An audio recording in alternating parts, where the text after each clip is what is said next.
What is going on, YouTube? The man, the myth, the legend, the brain is here with episode 89. Oh dear, the brain is here. Yeah, the brain is here. Oh dear. Mr. Tucci Bonaducci, teen sensation, hot throb to the ladies on the East. Teen sensation Billy Tucci has to have a comeback starting tomorrow. I've got to take just the plain old Billy Tucci. It's got to say teen sensation Billy Tucci from now on. Teen sensation cover of Tiger Beat magazine. Tiger Beat magazine. magazine. Red hair, locks of love. Come on, brother. Blue Steel. Man, I feel like I haven't seen you in a long time. I know, buddy. This is good. A long time. So I wish I had some candy. I need something sweet in my life, man. I need something sweet. I need some sweet, man. Something sticky, icky. Something sticky, icky, and something that covers like sugar all over the whole comics industry. You're turning like a pimp. Yeah, whatever. Sugar on comic on it. Give my money. There you go. Without further ado, why don't we introduce our amazing guest, the one, the only, incredible comic book creator, Mr. Clint Stoker. How are you, my friend? Thanks for having me on, guys. You guys crack me up. I love the intros. We're big fans of yours. Yes, and you seem to be doing a little bit of terrific. I saw that you had a post earlier today. I mean, one of your videos. It's Sweetcast. For those of you that don't know, Clint has an amazing excuse me YouTube channel called Sweetcast, and he talks about all things in the comics industry, not only his own projects, but he just talks about things in the news. And it's very informative, a great insight. You've got a great sense of humor. You're very level-headed. It's really a joy. You add some sanity and some cohesion to a lot of the crazy stuff that's going on in comics right now. And it's great to have you on. And it's interesting. Your show today said I was wrong about, and don't quote me, but I was wrong about launching in January. I found it very entertaining. Oh, there you probably got it. And you gotta channel the clickbait sometimes. Technically, this is the best kind of clickbait. It's technically true, but it might not be what you think it is. Right. So in this case, I was really unsure, and we'll probably get into this, but I was really unsure about launching in January because conventional wisdom says it's a bad idea. I'm glad Bianca fights a zombie is here. Nice.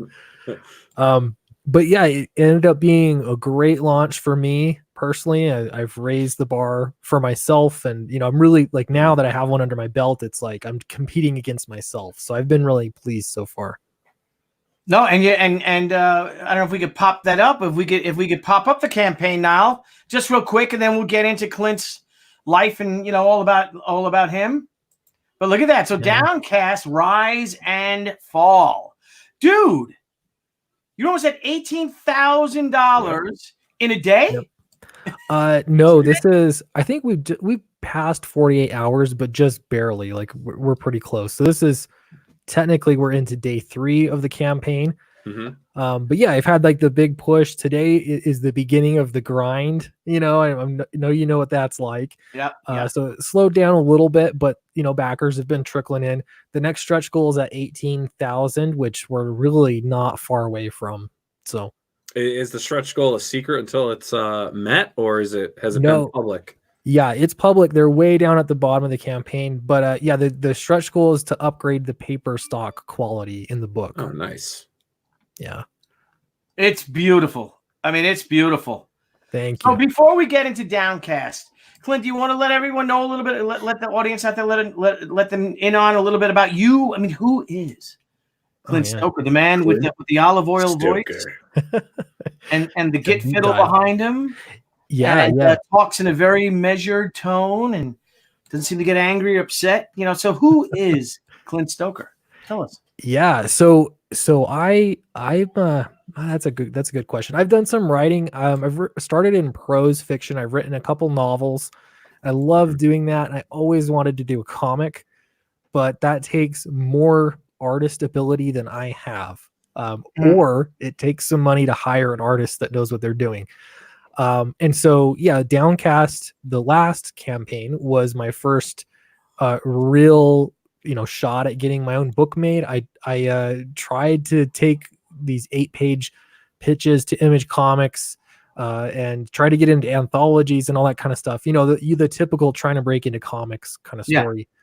And so, yeah, crowdfunding is, for me, I mean, this time now, this is where it's at, really. So, yeah, I launched, I started my YouTube channel October of 2018 and just started giving my opinion. And, you know, every time I try to be really funny or entertaining, it always backfires.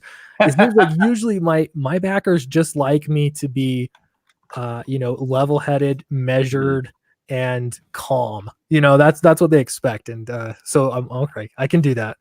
So yeah, I started making videos, just having opinions essentially. And that was enough to get people interested and, you know, talking about my book all the time. And it was just a long process, a grind.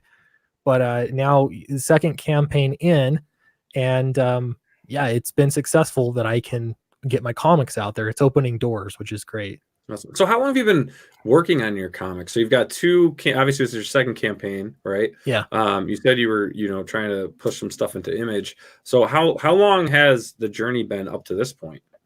For Downcast, I started, I want to say it was 2015, I think, what I was doing before is I was trying to draw it myself. And I was in this group. There was a Facebook group at the time where you could bounce ideas off of each other and get feedback and that kind of thing. And the feedback I kept getting was that I can't draw. I'm not good enough.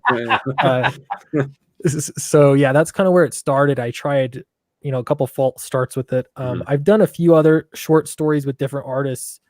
So I kind of knew like what it took, but that's, you know, it's easy to know what it takes, and it's a whole other thing to actually do it, because it takes this consistently making videos or just getting it out to people.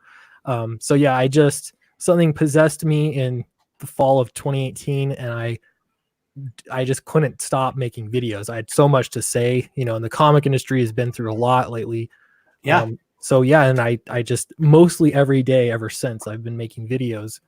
So yeah, it's a great climate for crowdfunding comics. So what was if you don't mind me, what was the state of the comic book industry in 2018, in October of 2018 when you started, and how has it changed in the past year and a half since you've been doing your show? And how many shows have you done? How many Sweetcasts have we had?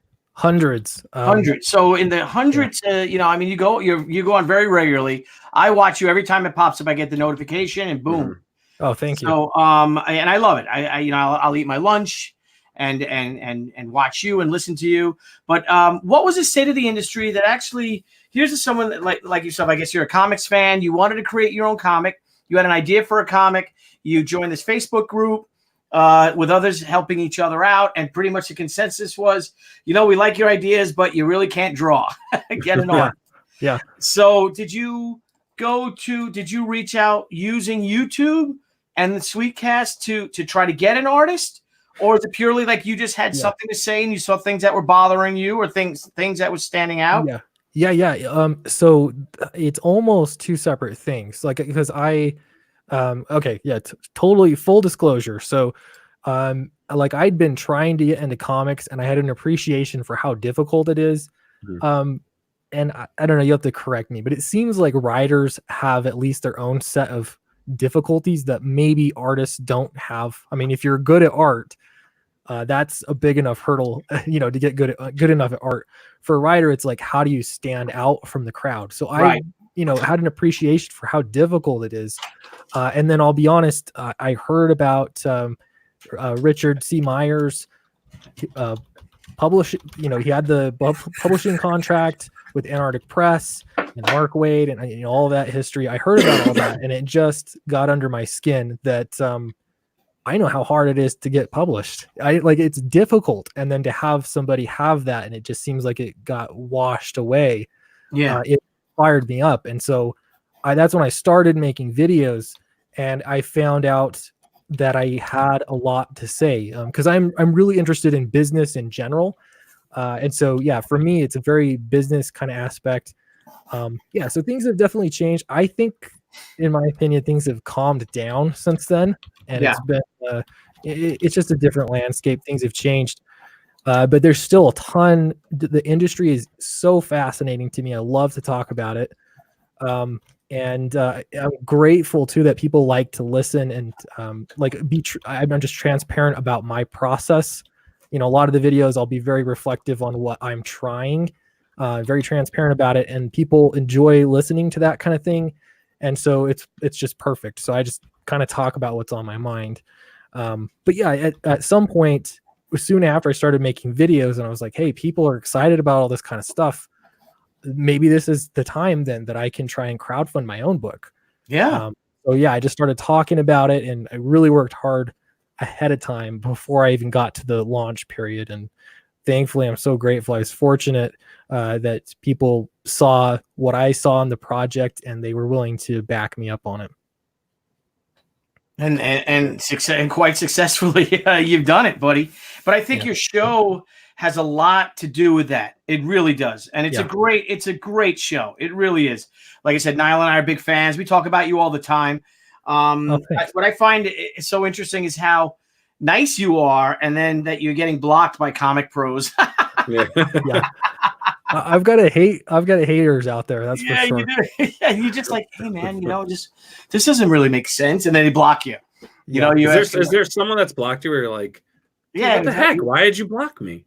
Yeah. Like any reason, you have no clue why they block you. Yeah. So I was a little bit more naive when I got into it, and the way I pictured it is I wanted to be like the Dave Rubin. I don't know if you guys watched the Rubin Report ever. Yeah. But I wanted to reach out and talk to people that I had maybe some differences with. And so like I remember commenting something to Dan Slott, and I was very respectful back then, especially at the beginning. And I don't remember exactly what he said, but then he blocked me. John Layman blocked me, and that's what I saw.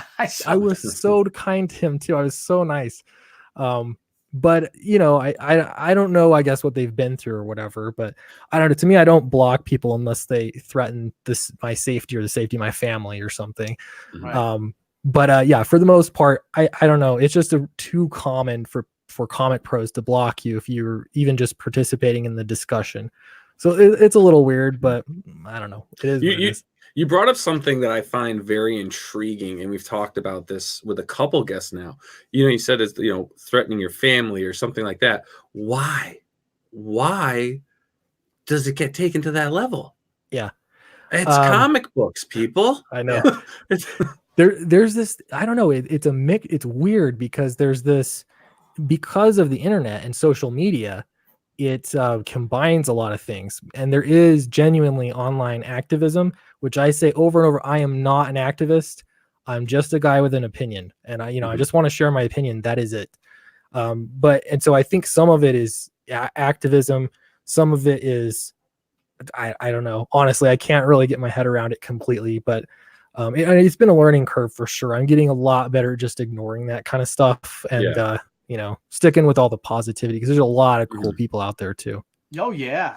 Oh, and you have to, I get that, you get the lump in your throat or something like that when someone's just saying something, and these are maybe friends of yours or people you respect, like, oh, and it's like, you know what, just let it go, don't even say anything. Sometimes you can't, and but as they say, everyone's got an opinion. Unfortunately, so many more people hear it when it's not solicited. Yeah. But so with the industry, they said things have calmed down, which I think they have. I think they calmed down. I think people are becoming far more accepting of it. I think maybe it's getting over the shock of the election, because I know a lot of people lost their panties over that. Yeah. And what I found interesting with a lot of my buddies that maybe have voted on the other side or different than I did, is that the ones that were upset when Hillary lost, none of them voted for her that I can remember. None of them voted for her in the primary. They were all Bernie people, and she was almost like a default candidate to them. Yeah. They didn't like her. I just think they were probably so sure she was going to win, and it was just a shock of it all. I think and they just responded. Yeah. I mean, the stuff that went out there and the hate, that they're looking at comic creators who may have voted for Donald Trump and will remember who you are. things like that. Yeah. Awful. I mean, it's right. I mean, I've been doing this for 26 years now, and I never openly, experienced anything like that. Right. It's crazy.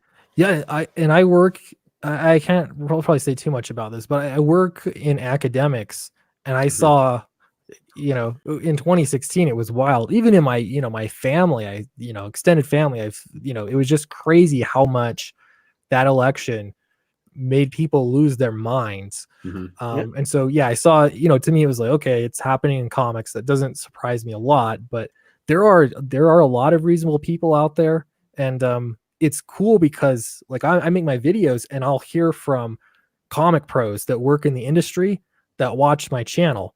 Oh, and, nice. They're quiet about it and that's cool, but I don't know. So I just got to believe that there are a lot of people that I think I'm reasonable, kind of middle of the road. I lean right politically, but most of my opinions are pretty middle of the road. Yeah. So I think there's a lot of reasonable people out there. They're just quiet. Yeah, I think what's perceived even today, a lot that's perceived is on the right, really is mainstream, because I think there's a certain very loud faction, this socialist movement that's going out there, that if you're any, what once was middle of the road is now on the right and extremists, and a lot of, an extreme. And that's like, wait, what? Yeah. It just seems very, very strange. And I get it. People are upset. I understand it. It's, that, but I also think that this is a huge part of everyone gets a trophy, everybody gets it. The kids grow up, and everyone gets a trophy. Everyone matters, and it's got to come to the point where not everyone's going to be, not everyone's going to start, center for the high school basketball team. Yeah. Sorry, not everyone's going to pitch, right. And again, I was just going to say, what's a right? You know what I mean? I keep hearing all these new things are rights, but what's a right and what is just, it's your right to pursue it. You know what I mean? So, yeah. And if you don't, if you're not that, captain of the football team, well, then you have a strength somewhere else. Everyone has strengths.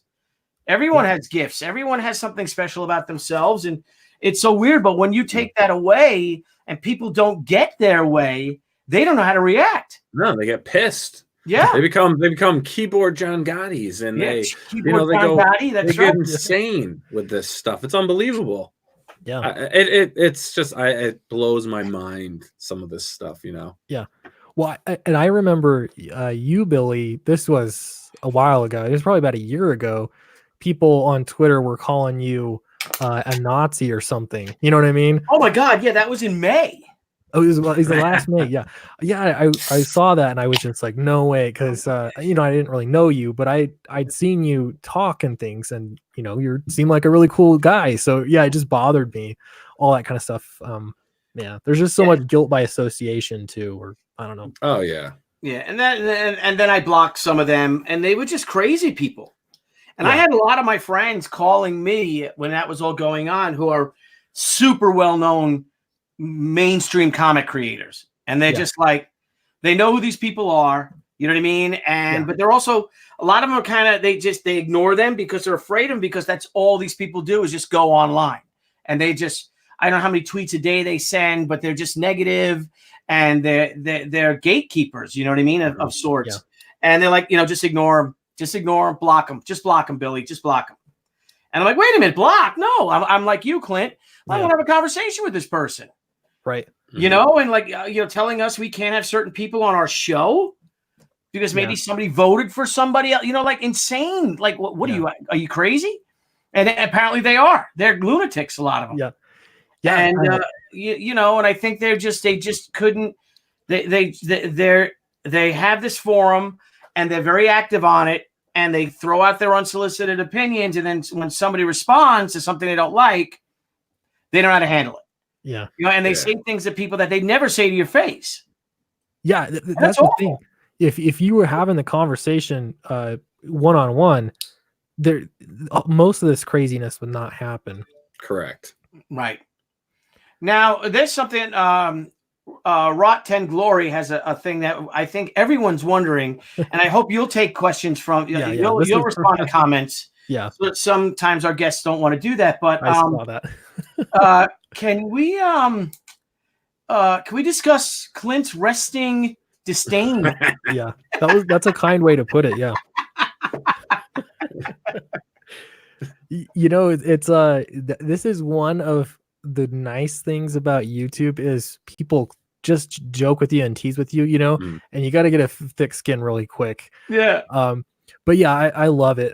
Yeah, I have I don't know if you can see these, but my forehead is like a Neanderthal forehead, so it really sticks out. And you look angry. Why do you look so angry? I do. So if I'm not actively trying to look happy, I don't look happy. Do you scare people like when you walk? You know, like. Yeah, Cecil was teasing me. From I look like what's a private pile. Oh my God, private pile. You could, yeah. Is his mouth slightly open? Full metal jacket. Yeah. 7.62 millimeter. Oh. Now, did someone also refer to you as the Mormon Mr. T? Yeah, I saw that on. I saw that. Yeah. Yeah. Again, like, you know, like all this, I'm cool with the joking about this kind of stuff. But yeah, I've got an interesting hairline for someone that's 33 years old. You know, but everyone, especially because of the headphones, people are like, "Do you have a mohawk?" Dude, yes, I do have a mohawk. Yeah, my letterer actually photoshopped a meme, so I had like the chains and the feathered earring and everything. It was pretty great.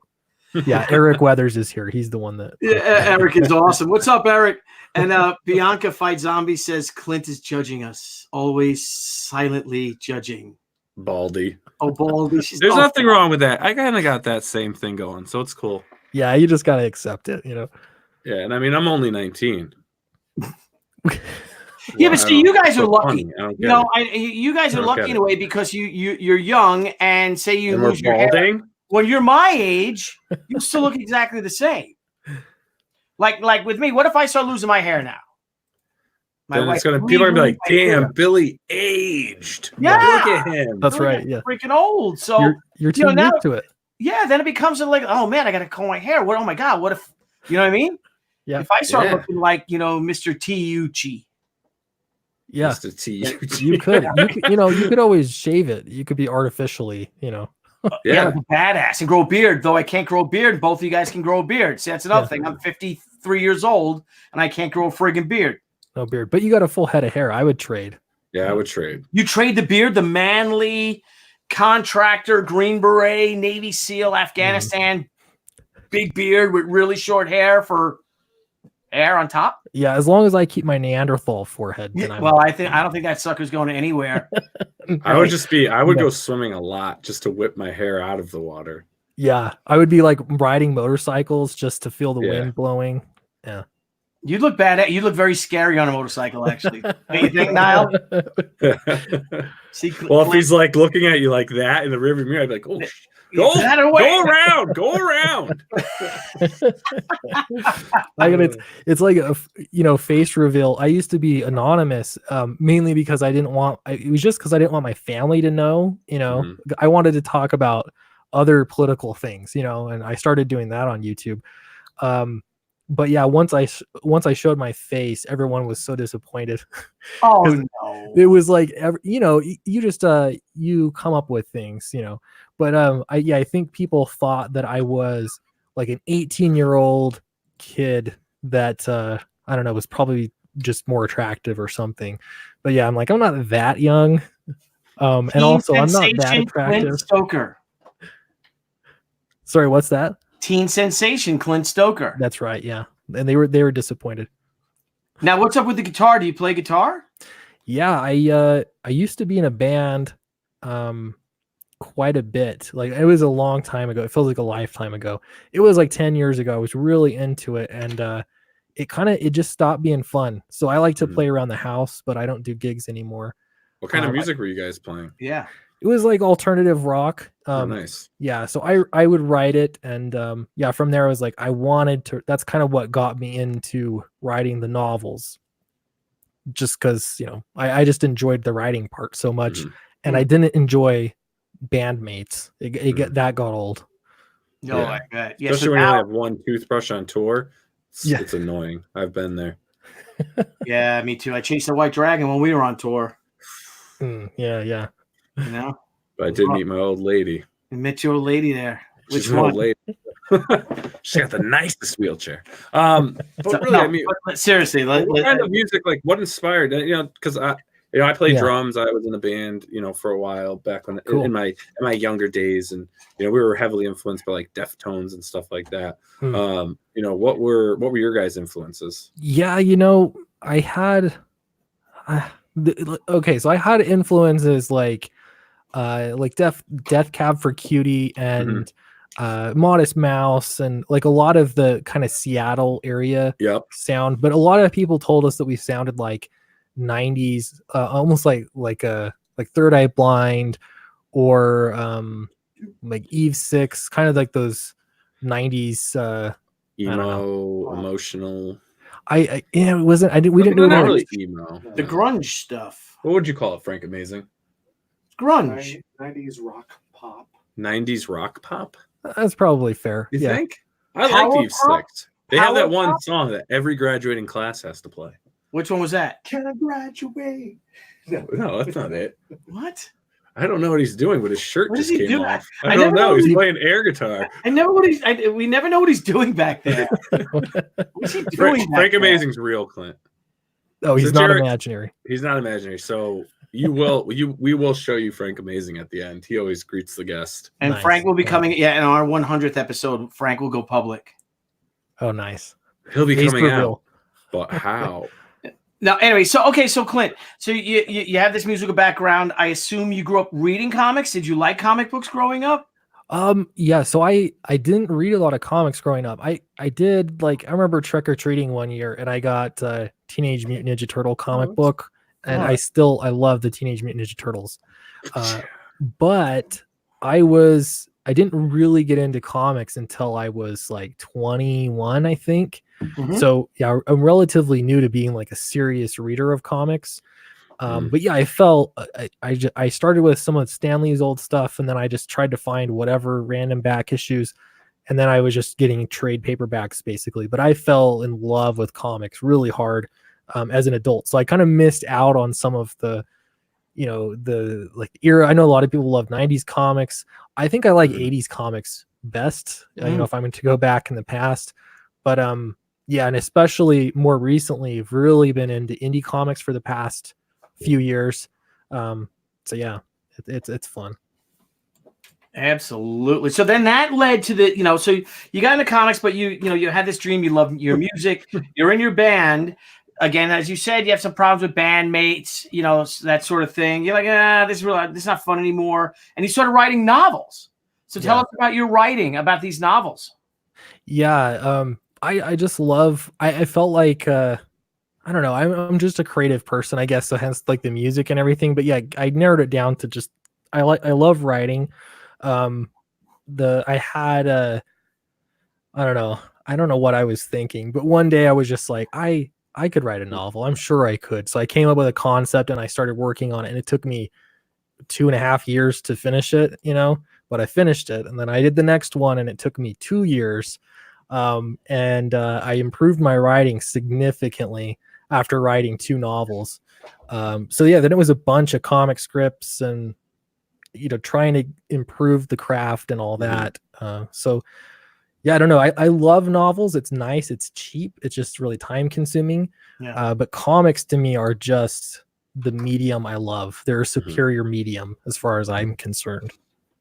Now, are your novels published? Yeah, they're self-published. So I published through Amazon, and this was like during the heyday, like 2011, like when they were just millionaires springing up by selling books on Amazon. I had downloads for like over 11,000 copies of my first novel. Wow. Which was insane. Like I hit up on the bestseller list for a moment, it was like a week or whatever. So yeah, it was when Kindles were all the rage and everybody was just getting anything they could. Now it's a totally different game. It's really difficult to stand out on Amazon as an independent author. It's just Amazon's so flooded now. It's the world's department store. Right. Yeah. Literally can get like anything there. Like even the crap you're like, oh, they don't sell that. You type it in Amazon. It's like, oh yeah, and you can have it tomorrow. Yeah, like, I actually, what's just real quick to stray away because we want to have fun. We talk about we guess they're talking about his book.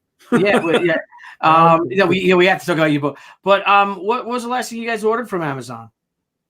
Oh, I ordered a used copy of Stan Lee's Soapbox. Is that what it's called? So it's at the end of each comic he would write from like 1960. Shit, I don't know. Yeah. 1960 something to 1980 or whatever. It's all of its own those little memoir things and stuff he would write in the back.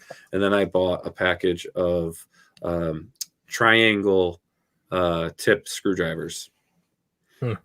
They're for fixing toys. Yeah, I'm probably going to stick with toilet lady paper. Toys. Toilet paper? Toilet paper? You live in a bomb shelter? Yeah. It was a freaking bomb shelter, Frank. Man, we have progressed so much around my house. We get everything. You can put it on a timer. It's less expensive than anywhere else, and they'll just deliver it to you. But yeah, like Christmas time, I'm buying 90%, 95% maybe of everything on Walmart or on Amazon. It's pretty great. Yeah, we do the same thing come the holidays as well and Christmas time. And I ordered a shoe brush. Oh, nice! I have one of those. Yep, yeah. I have a nice shoe brush kit, but I have the big brush, the kiwi brush. I have it over there. One is brown and one is black. But I need it for my new LL Bean boots I got for Christmas for my in-laws. Thank you, Grandma and Papa.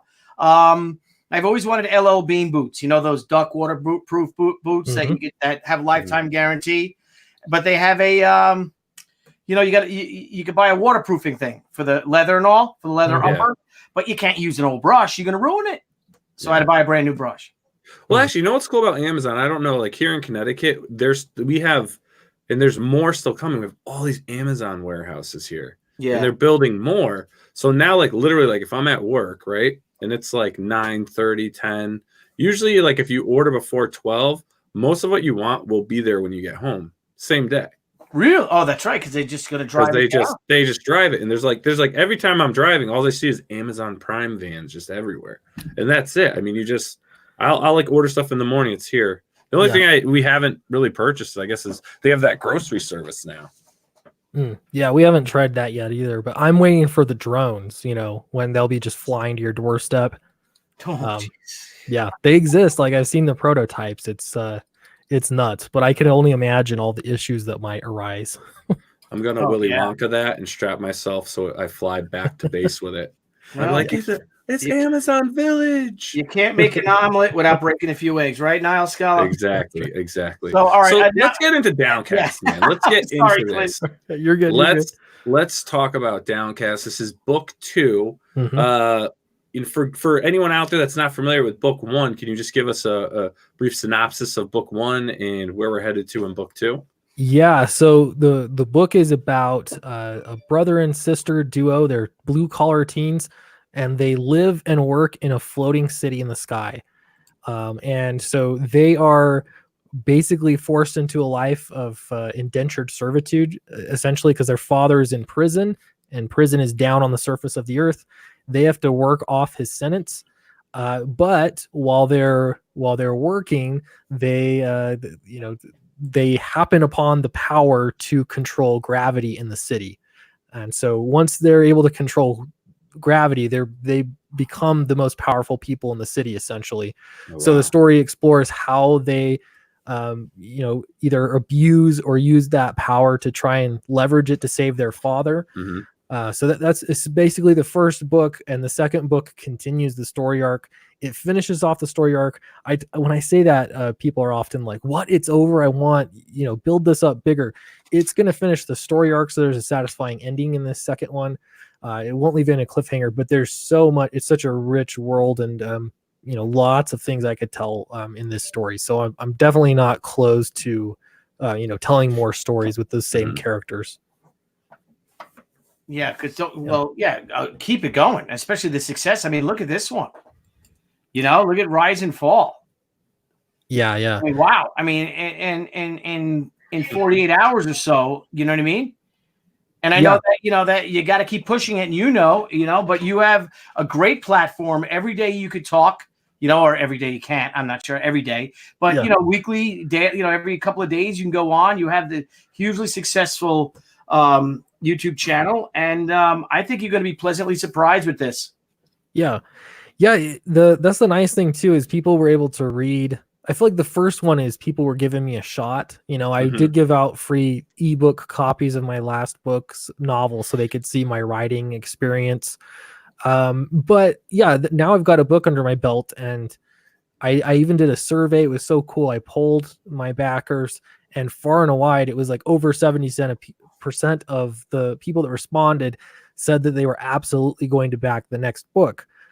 So yeah, to me, that was great. And then, checking out just this first 48 hours, the response has been really, really good. It's improved since the last campaign, essentially. And then we're getting new readers. I do have the tier for, where you can get volume 1 and volume 2. So it's just cool to see brand new readers coming into the series as well. Excellent. Now, we had a question pop up. At Crowdfunding Comics, explain the intentional misspelling of Rise. Inquiring minds want to know. Yeah, people tease me about that. So it's actually the villain's name. He's a senator, Senator Rise. And so it's just a little bit of a play on words. I know it's a little cheesy, but you feel like in crowdfunding, you need to have some kind of a subtitle. And so there you go. But yeah, it's the name of the villain. And once you read the first one, I don't want to spoil anything, but it leaves you at a bit of a cliffhanger at the end with the villain, and you really want to find out what happens next. So this is what happens next. No, very cool. And if you don't mind, I'm not sure how much you've watched the show, but I love the crowdfunding videos and everything. So if you don't mind, I'd love to play yours for the viewers out there. Sure. I'll tell you, warning. It's not the best video. I slapped it together. I keep getting roasted on it. I need to make another one, but yeah, go for it. Perfect. Here we go. Hello, everyone. I am Clint Stoker. Welcome to my Clint. Yeah. It's 7 minutes. I warned you. Jeez. I'm not playing your video. Don't do it. Don't do I'm it. not playing your video. That's 7 minutes long. How long was the video for Downcast? It was shorter. I will have to look at it. You want to play that one? that one is better. Yeah. Hear that, everyone? That's Frank Amazing laughing. I'm not doing that. Yeah, you know what happened is I was like, oh shoot, I'm launching tomorrow. I need a video. So I hurry and it was late at night. I've been focusing, so I just hurry and did a video, and yeah, it was a bad move. My first video is a lot better. I'll tell you that. I'm sorry, that was funny. Yeah, it's 7 minutes. It's not worth the 7 minutes. We did that once. We played a video and it was like 5 minutes, and we're like sitting there like, oh no. Oh my God. Didn't screen the video first. I'm glad you didn't stick to your guns and keep playing it and worrying that you're gonna offend me or something. Yeah, that's my goal. Somebody told me I was streaming and people were joking with me about it, and somebody said they were gonna make one. I don't know if they really are. If they don't, I'm gonna make one anyway this weekend, and I'll just do a really quick 30 seconds and just do a pitch. There you go. It's all good, bro. It's all good. So tell us about your creative team. Yeah, so I'm the writer. Then we have Ignacio Lazaro. We call him Nacho. That's what he prefers. He does the line art. We have Damian Penalba on the colors. And then we have Eric Weathers that is doing the lettering. The great Eric Weathers? The great Eric Weathers, yeah. And then with this one, we have a backup story that's a bit of prose fiction, and that'll include illustrations from a whole bunch of different artists. So yeah, the creative team is not yet fully picked for that, but they'll just be little pieces. So the book looks terrific. It really does. Now, do you have is there anyone else you're looking to work on the book, or are you set with your team right now? So for the main story, I'm set. For the backup story, the secret history of Strata, I will be looking for more artists, absolutely for that. So, and it depending on how good the campaign does, the more illustrations that we'll have in it. Where are you, if you don't mind me asking, you don't have to answer, but where do you hope you get with the campaign, you know, especially to produce maybe the book you really want to produce quality wise? Yeah, that's a good question. I'm always hesitant about this because people are either telling me it's too low or too high. But based off the second campaign, to me, if I hit in the $40,000 range, I would be very pleased with that. And you know, that would mean me making the book I want to make, and also paying myself and, you know, taking some profit, which would be great. Obviously, I'll take any more than that. But yeah, the last campaign made a little over 31,000, so I really want to beat that by 10 grand would be amazing. I'm sure you'll double it. That's great, Clint. Yeah, you will. You will. Yeah, I'm always trying to be very conservative and you know, with my estimations. So the artist formerly known as Hey Mike, 55K is where he thinks you're gonna land. That would be fantastic. Yeah, and I'll add more illustrations and Brought 10 Glories at 50K. I love it. Yeah. Well, why not? Let's give it a share. If you guys can pledge, obviously, please do. I mean, like I said, Clint's really one of the good guys. Vinny's in the house. Vinny, yeah. Vinny, what's up, bro? He did a print for the book too, so his print is featured in there. He does beautiful work. He really does. And he's got his. Yeah, we got to get him back on the show too with his new campaign. Absolutely. So, all right, Clint. So, what followed? Now, you said that it's the end, but it might not be going to be the end because people are not going to want this to be the end. Yeah, I already had I had angry emails coming at me when I mentioned that it was the end. So when I say it's the end of the story arc, I'm not going to leave you hanging, kind of like I did on the first book. So yeah, it should be a nice, satisfying ending. But like, there's still a lot of things that you could explore. I'm sure you know what I mean. It's just the end of a story arc. I don't have any like a timeline for the story to continue. It kind of depends. I really want to see what people think about it, and you know, make sure I'm making a book because people want it. So yeah, if people dig it and they want more, I definitely want to do more in this world. And yeah, expand it. And so partially the secret history of Strata is to really flesh it out a little bit more and maybe show some opportunities, you know, that we could delve into to do more stories. So I'm really excited about that. I think it's fun. Now, are you going to keep on with the story? Or are you going to take like a break from it to do something else? Yeah, I am going to take a break from it. After this is finished, I've got another project coming up. I keep teasing it as my blockbuster, but I've got an amazing top class artist, Charlie Snogans. Maybe you've seen him. Yeah, Charlie Snogans. He's amazing. We've been talking a lot for months, actually, going back and forth on a story. And so this is one of those things that it was really a true collaboration. So yeah, we've got that story. We've got like 10 pages already finished. And yeah, we're really looking forward to doing that. So probably sometime this summer, we're going to delve into that. And I expect that people are going to want, I mean, I've seen the art, and people are going to really want it. Yeah, I think he's extraordinary. And I've been talking to him too. And well, when you see him too, remind him to do a cover for me. Yeah. Because it's perfect for the style of She.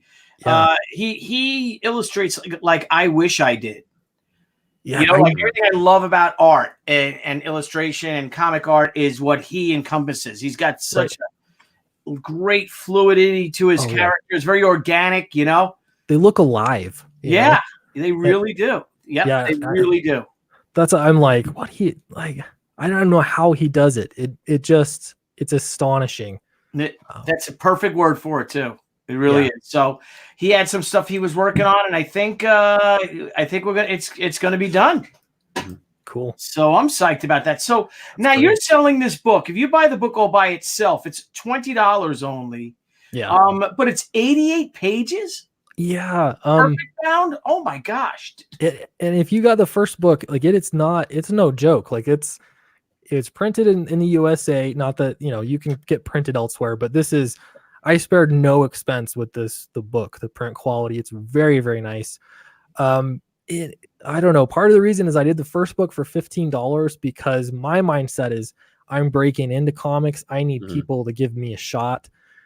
Maybe, in hindsight, I should have charged at least 20 for it, but it worked. Everything worked out fine, Yeah. So this time I'm raising the price. I'm also raising the page count so that you get still more bang for your buck.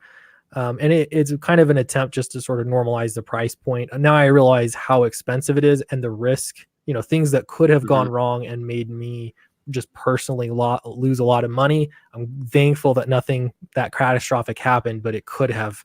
And that's a little scary. So, yeah. Now we got a great question here from Heroin Burr.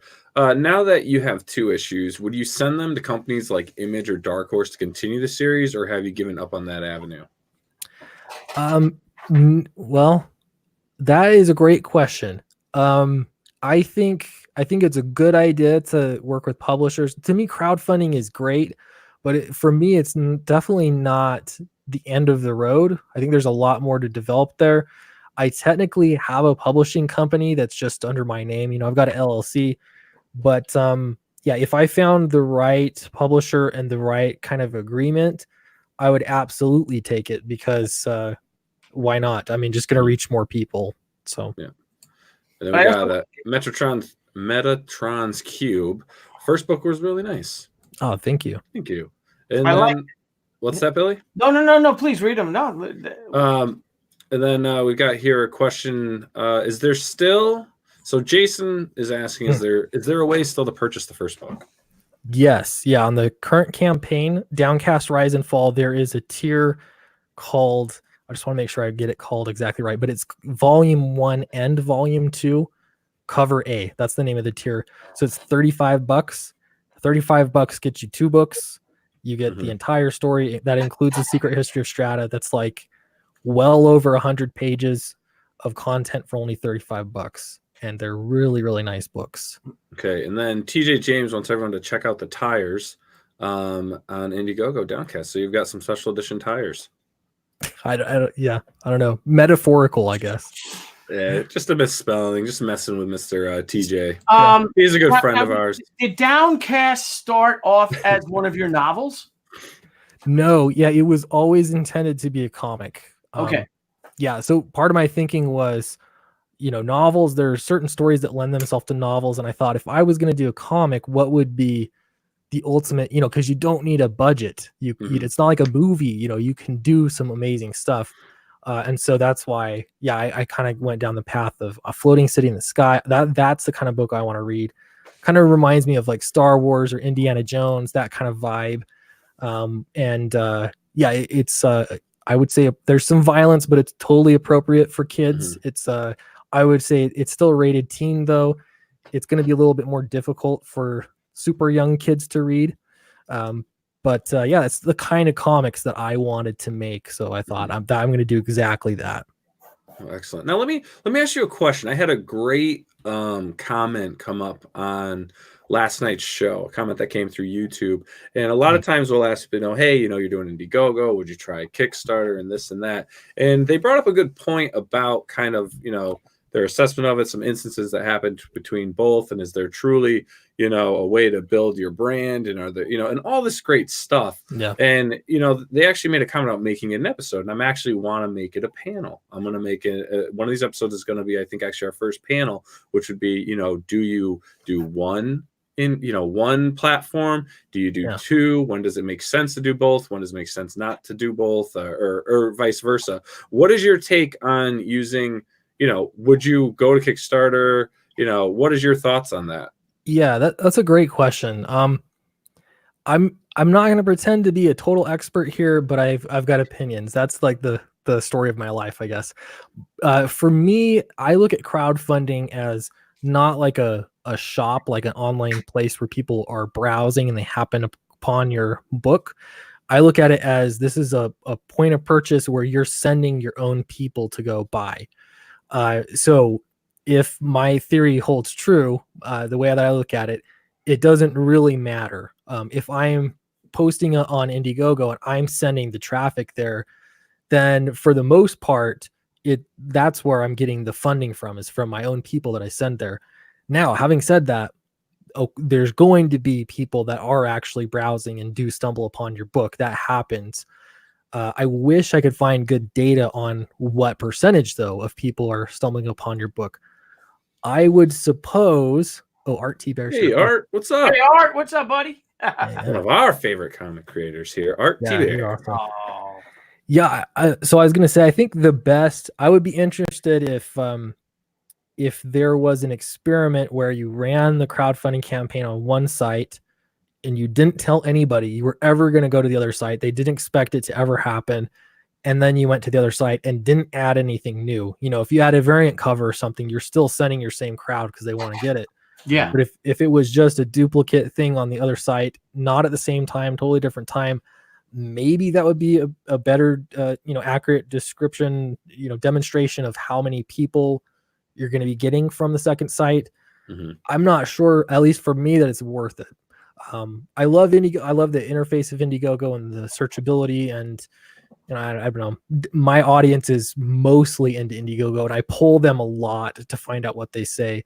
Mm-hmm. So I'm pretty happy. I would say it's not for me, especially not now. But down the road, who knows? Yeah, well, I'm this. I've been thinking about this a lot lately, and my wife and I have been talking about it for the Hotaro series when we launched the Hotaro book in October. I'm sorry, not in April. And we're wondering, it was so much work. Like you said, talking about when to launch, and we'll get into your thing, because I was very interested in your show today about launching in January, which is one of the taboos, and that's the same thing of going on two platforms. Unfortunately for me, we did great on Indiegogo and Kickstarter. Yeah, but it's a lot of work. Mm-hmm. And I was talking to EVS about it, and he's like, "Dude, you should just do one."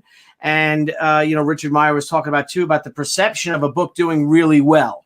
Like right now, I think it was was it Thor that put it out there that the top 25, the top 100 Indiegogo books, and we're number 20, I think, with She.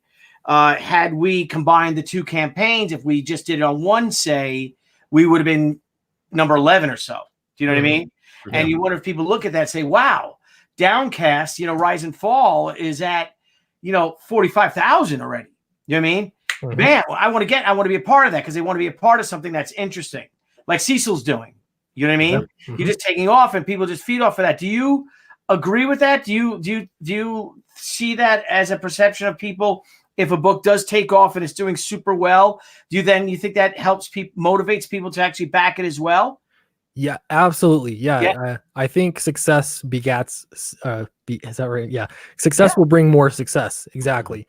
And so people talk too. The other thing is, I'm trying to think of the last time I saw a Kickstarter comic book that had everybody talking about it, but you think just last year alone, and I'm even talking about the Icarus and the Sun book, that came out of nowhere, went to Indiegogo. It became the biggest single campaign, and it just got so much attention because Indiegogo, there's just a lot of people looking at Indiegogo. Yeah. So, and it's so hard to know though how much that pushes campaign, but no doubt it did amazing. So that, and that's forever going to be on his record that he raised so much money. So yeah, for me, and it's a good point that it is a ton of work. For me, I don't see any reason why I would ever try a different platform. And I love Indiegogo, and the in-demand store too is really great too. Yeah. Yeah. But I think too, though, the success is in the people, though, because if Cecil took his book and didn't have the friends he has and networked the way he does and runs his business the way he does, it wouldn't be doing what it's doing. Yeah. Yeah. No doubt. So there's a difference there. Kickstarter hasn't had a community come and kind of take it over. Indiegogo is lucky in the sense that a group of creators were like, you know what, we're going to use your platform to sell our stuff, and has encouraged other people. So they're really raking it in, even for Indiegogo. I mean, they're benefiting off the success of creators because they get their cut, right? Yeah. But they're really starting to make their name for indie comics. So I think in the sense of Indiegogo, if you play your cards right and you get involved with whoever you want to get involved with, it does benefit your campaign. Otherwise, you're gonna do exactly as you would probably say if you did a Kickstarter. And I think that's a major difference. That's why, and what was brought up was, well, look at the success that, Doug TenNapel had with Indiegogo versus, Brian Polito's success in Kickstarter and this and that. Well, I think it does. It depends on where you grow your brand. These guys, it's not their first rodeo. They've spent just like Billy, they've been in the industry 25 plus years, mainstream creators, doing, what everyone is trying to achieve and hitting some crazy ass numbers. But that's where I think Indiegogo is really cool, is the fact that there is a community following. Right. Whether they consider themselves Comicsgate or not, or whatever they do, there is an indie loving community here. They're predisposed to already backing a crowdfunding campaign. I mean, can you imagine the amount of effort it takes to convince somebody to back your book on a crowdfunding campaign, Indiegogo or Kickstarter, when they've never done it before? The sale is so much more difficult. But if you have people that are like, oh yeah, I've already backed 5, 10, 20 Indiegogo campaigns, they're familiar with the process, they're comfortable with it. That audience of people is just they're just easier to sell to, and I think I know my audience well enough to know that most of them, they're just used to it. They're going to be really comfortable with Indiegogo. So not only that, but the elephant in the room is, if I did launch a crowdfunder on Kickstarter, a lot of people are totally opposed to Kickstarter because of their political bias and other reasons like that. And I get that. So for me, it's like my audience and my point of view, to me, Indiegogo is just the only way to go. But, it's where you're cultivating your audience for sure. Yeah, and like Art T. Bear says, in Cecil's case, he's been promoting this book for a year now. It takes time to build things up. So he's really been able to promote and hype up the book, Yep. And, I think that's where a lot of new creators kind of need to understand that. Like, there's work in hyping up your stuff, and, social media will take over your life as you're trying to promote your book and get some, itch out there, that people want to scratch and get at, Oh, sorry. I was just going to say. Please, you go. It's your show, please. People only see the tip of the iceberg. The campaign launch is not, and it shouldn't be, like, it's such a small piece really to the whole plan. So, Oh, this is neat. Metatron's Cube, the owner of Indiegogo, has talked about wanting Indiegogo to be the place to crowdfund comics. He likes the indie comic scene. Oh, cool. Oh, wow. That's awesome. That'd be great if they dedicated more of their resources to that. Absolutely. Oh, that's great. Now, where is Indiegogo located? Do you guys know where the headquarters are? I'm not even sure. I have no clue. Kickstarter's in New York, right? Yeah, I don't even know. That's a good question. Yeah, I believe Kickstarter's in New York because they do seminars, and I met the woman who runs it. That was that what? San Francisco. Oh, that's Kickstarter or Indiegogo is in San Francisco. Who's in San Francisco? Indiegogo. Indiegogo's in San Francisco. Oh, okay. New York is Kickstarter's New York. Yeah, Kickstarter's New York, and we had met with at New York Comic Con. We had met with her maybe 2 years ago. So she was walking around, and we got her card and said hello to her, and that's when I was terrified about doing it. But we ended up, we ended up doing it though, and thank goodness for that. Yeah. So, hey, Nile, I know this is, we're already past our time, and we have Clint here. Could we try, since we have RT Bear here, could we try to maybe invite him in, or is that we're not capable of doing that yet? Yeah, we can have him on. Would you mind, Clint? I don't know if he's still here. I love talking to Art. Yeah, I'm fine with that. Yeah, if Art wants to come on, I can send him the link. Yeah, it was 10:01 p.m. So it was like 3 minutes ago. If he's still here, can you send him a link? Yeah. How do you do that? You send it directly to him? If I tell you, Billy, then they will know. Then they will. And then I won't need you anymore, right? You won't need me, and I'll be very sad, Billy. Very sad. Very sad at all. People are excited. Okay. Now, have you ever considered, and I don't know if we covered this, but reaching out and taking, say, Downcast, the original Downcast, and putting that on Kickstarter? Or do you think you might get a reaction that's not by your fans not liking that? Yeah. I think I don't know. There's a few reasons I won't do it. One, because I do, like I got into all of this because I was so annoyed that Richard C. Meyer was trying to get his book published. Kickstarter shut him down, and the whole Antarctic Press Mark Wade thing. And so for me, like, there is a bad taste in my mouth when it comes to Kickstarter. Sure. That's one reason. The other reason is I just think it would be a tough sell because I've totally cultivated my audience around Indiegogo and targeted those backers. So I don't really think it'd be worth it for me to do. And I don't really desire to do it. Okay. Yeah. Cause I wasn't even, I've just, if you know me and my adventures in social media for the past year and a half tops, I'm like, wow, I learned a lot. And I never really paid attention to it because how it is. You get busy with your own thing. For sure. And I had no idea about any of that stuff. Yeah. And I learned about it real quick, but by then, we'd already did the American Crusade Apparel book on. I think we'd already launched Zombie Sama on it as well. But yeah, that is infuriating when something like that happens. Well, we actually really discovered more of the Indiegogo scene towards the end of Zombie Sama. Remember, Billy? And then it was like, oh, well, maybe roll it over. And you ended up, then we were talking to EVS and all that stuff. Dude, you gotta go on, you gotta do Indiegogo. He told me. Yeah. And when I saw what he was doing, of course, and I'm like, oh, really?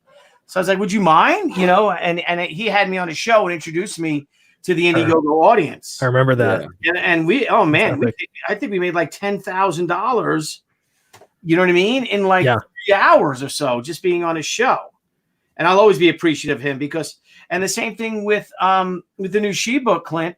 Of all the mainstream guys, all the big name people, he, he's the only one that reached out to me and said, "Come on to my show." Yeah, you know what I mean. And I thought that was, just great. Yeah, you don't see a lot of people like that out there, especially like someone that with me being on his show, and he's come on our show, right, Nile? And he's gonna be on next week. Yeah, and I know, and he's coming back on next week, and I know he does a lot. He makes a lot of money on his show.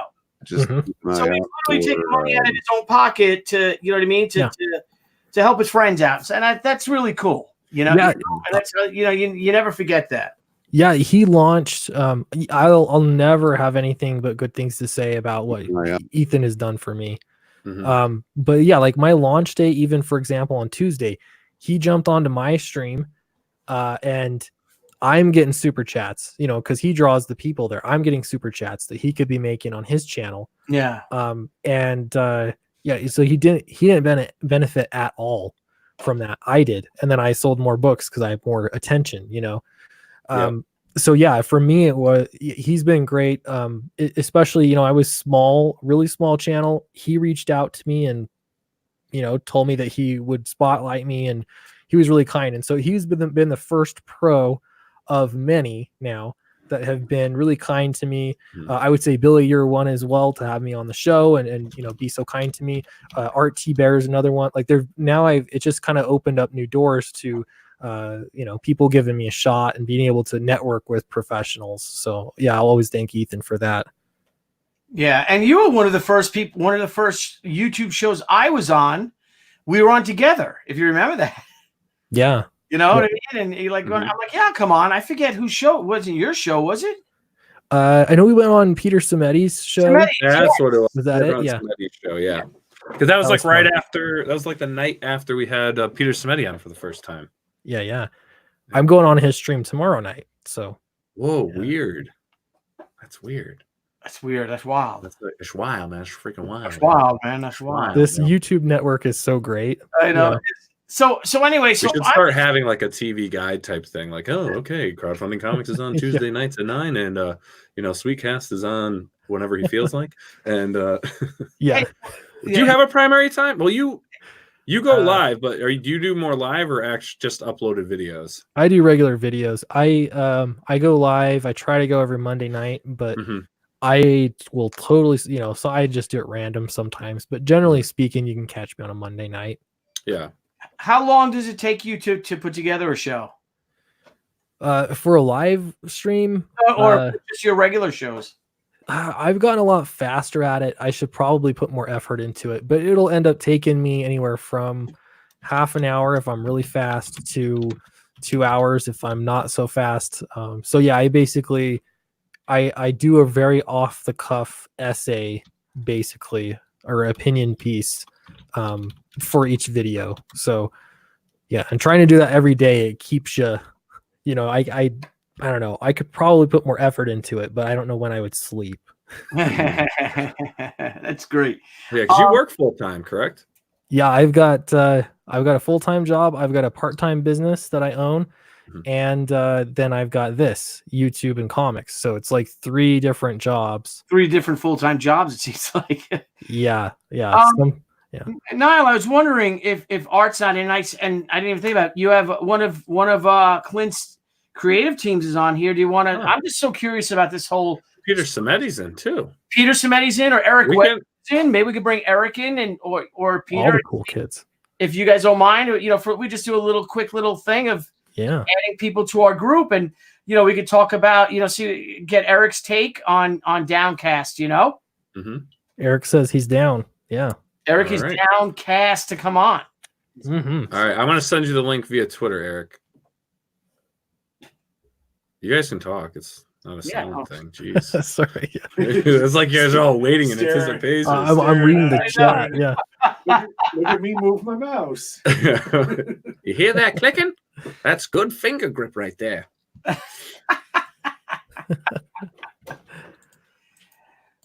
Nice. You guys, how long has your YouTube channel been going? We're almost a year. This March will be 1 year. Yeah. Wow. Nice. Did we really start in March? And we're closing in on 2,000 subscribers. Ooh, nice. And we're expanding, Clint. And for the people out there, Nile and I are huge comic fans. So now we're reaching out to our comic book heroes as well. Yes. So we have Wolfman lined up, Larry Hama, Joe Sinnott. We want to start getting these with the stories. If you could just, you just hear the stories. If you listen to Jimmy was on our show, Palmiotti. Yeah. And, Jimmy has been doing this maybe 30 years. I don't even know if it's quite been 30, but you have these guys that, like Larry Hama was Steve Ditko's assistant. Wow. You know what I mean? At Marvel, and just and the work that he would try to give him work and stuff like that. Yeah. And just those stories with Stan and and just Buscema and Byrne, and it's incredible. Especially cool. Like Marvel in the 60s and 70s. Just what a time! What an amazing time! Yeah, and with the other project I have in development, Billy, it's going to give us opportunity for other big names to come on to our show. Yes, that'll be interesting. I'm curious if that one will. You just can't talk about it, can you? I can't talk about it just yet. Oh, that's so cool. Yeah, I love just all the interacting, and like I don't do a lot of travel. It seems like everyone lives in New York or something, all the comics people, and I'm out here in Utah. So I just feel like I'm an island from everything. So this has been so great for networking. Yeah, and it's so funny because Mr. T-Bear, what's up? Art. What up, Art? Art, I'm sure you can attest to this as well. Is the Comic Cons when you're so busy, and Clint, you have 3 jobs. So how much time do you get between life, family time, and then spending time with your friends? Like the comic book conventions really sort of become the center of my social circle, of my social life. And now though, which is even cooler, but it's so regional. You know what I mean? The Comic-Con's in San Francisco, so maybe a few of us head out there. What's so great about this is right now we have Art in California, Nile in Connecticut, Clint in Utah, and me on Long Island. You know, this is great, and we can converse, and we can talk about comics, and we can talk about the industry, and we can talk about entertainment. Hell, we can talk about the news of the day, and it's a lot of fun. It's a lot of fun, and it cuts down on the travel time. Yes. Yeah. Flying to the East Coast is 6 hours of my life. If there's a layover, it's probably more like 7-8 hours. Yeah, exactly. Well, I had a proposed 7-hour flight from Albuquerque because I fly out of the small regional airport by my house because I'd rather fly out of here than to fly out of JFK or LaGuardia and be stuck in traffic for 2.5 hours. My flight was delayed. So it turned out being 10 hours of flying time. Yeah, exactly. And travel time. And it's just like, oh. You know how long it took me to hang out with you guys my travel time? What was it? It was like 1 second. Like Nile just put it up. I clicked on it, and bam, I'm here. It's crazy. It's true. It's a miracle. It's cool. So, Art, while we have you on, how's everything going with your stuff? Chrono Mechanics is going strong, man. I think we're at 30,000. What? How do you say that? Like 30,500? Is that how you say that? Yeah. Yeah. It's going strong. We just got a new stretch goal, and we passed that. So the stretch goal was at 30K, and that was an addition of 6 new pages. So that was really exciting for us to get to that point. So it went from a 48-page book to now a 60-page book. And the fun thing about these crowdfunds is we're building this with the help of, our supporters. And so it was just going to be a 48-page book, but now it's 60 pages because we got to 30K. So outstanding, bro. Yeah. What's up, Eric? Great. What's up, Eric? Back to Crowdfunding Comics. Hey. Now I'm here. Can you hear me? Look at those luscious locks on this guy. Yeah. What are you growing it out, dude? I need to. I'm here to. Yeah. You got Everybody else needs a little ginger Jesus thing going on there. Are we watching an Irish Springs commercial? Yeah. Everybody else puts on wigs. I do mine au naturel. There you go. Eric's single-handedly going to bring back grunge. There you go. Eric, do you ever stand in front of a fan just to feel it? That's not a bad idea. Stick my head out the car window. After a freshly shampooed dew. Yeah. Videotape it and play it back in slow-mo. There you go. Red Case has been making fun of my mullet, so you better watch out. He might be. Oh yeah. But it wasn't a mullet, right? Didn't you call it like a split level or whatever? A bi-level. Bi-level. And you know what? In my defense, it was long on the sides, and I slicked it back. Mm-hmm. Oh, classy. Yeah, Billy had some cool hair in the day. Yeah, right at the end of the day. Yeah, chicks dug the hair. What am I going to do? They liked it. Yeah. What are you gonna do? Eric, my man, how is it going? You're lettering everything literally. Yeah, just about. Let's see. Well, I've got Downcast 2 up in the near future.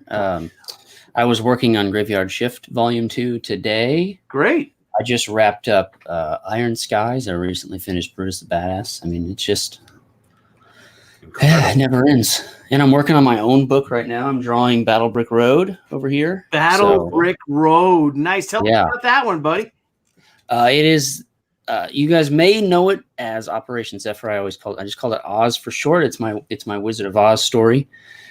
Sort of like, I guess now I could pitch it as sort of like Jawbreakers meets Wizard of Oz. Everybody knows Jawbreakers now. It's sort of a future military dystopian Wizard of Oz, and we're not just doing a 1-for-1 beat. We're really sort of taking the skeleton of what the Oz story is and giving it a little bit more life and a lot more testosterone, a lot more bullets and blood and fun stuff like that. Nice. Absolutely. Pretty So, cool. So you're gonna start previewing any of the artwork? There is a sign up campaign right now. Oh, nice. You can just look up Battle Brick Road on Indiegogo, and there's some small pieces of art there. But I'm going to wait till I have a lot. I'm going to get a few pages in the can, and we'll hopefully be launching the campaign this summer. In the meantime, the plan is to have a variant cover for Flying Fortress. This one. Billy, you know what this is about. You got this. Nile, did you get that too? I didn't open it yet. I'm going to do it. It came in the mail. Thank you. I'm all excited about it. I got to do the opening, you know? Yeah. I got to do the unboxing. We're going to do our reviews. Yeah. So I have a bunch left over, and I thought, why not do a variant cover? So I'm going to have John Malin draw it and Ethan Van Sciver ink it. Wow. Oh, nice. And so we're going to launch that. Well, as soon as the art's done, we're going to launch it. It'll be ready to go. And we're going to do a new trading card from Angie Huerta. Oh, fantastic. So we're really excited about that. Hey, you're a busy guy. Busiest man. Always busy. Holy shit. Sorry. Man, I feel lazy now. Like I feel like get to work. What are you doing? Jeez. Frank! It's all in the hair. It's all in the hair.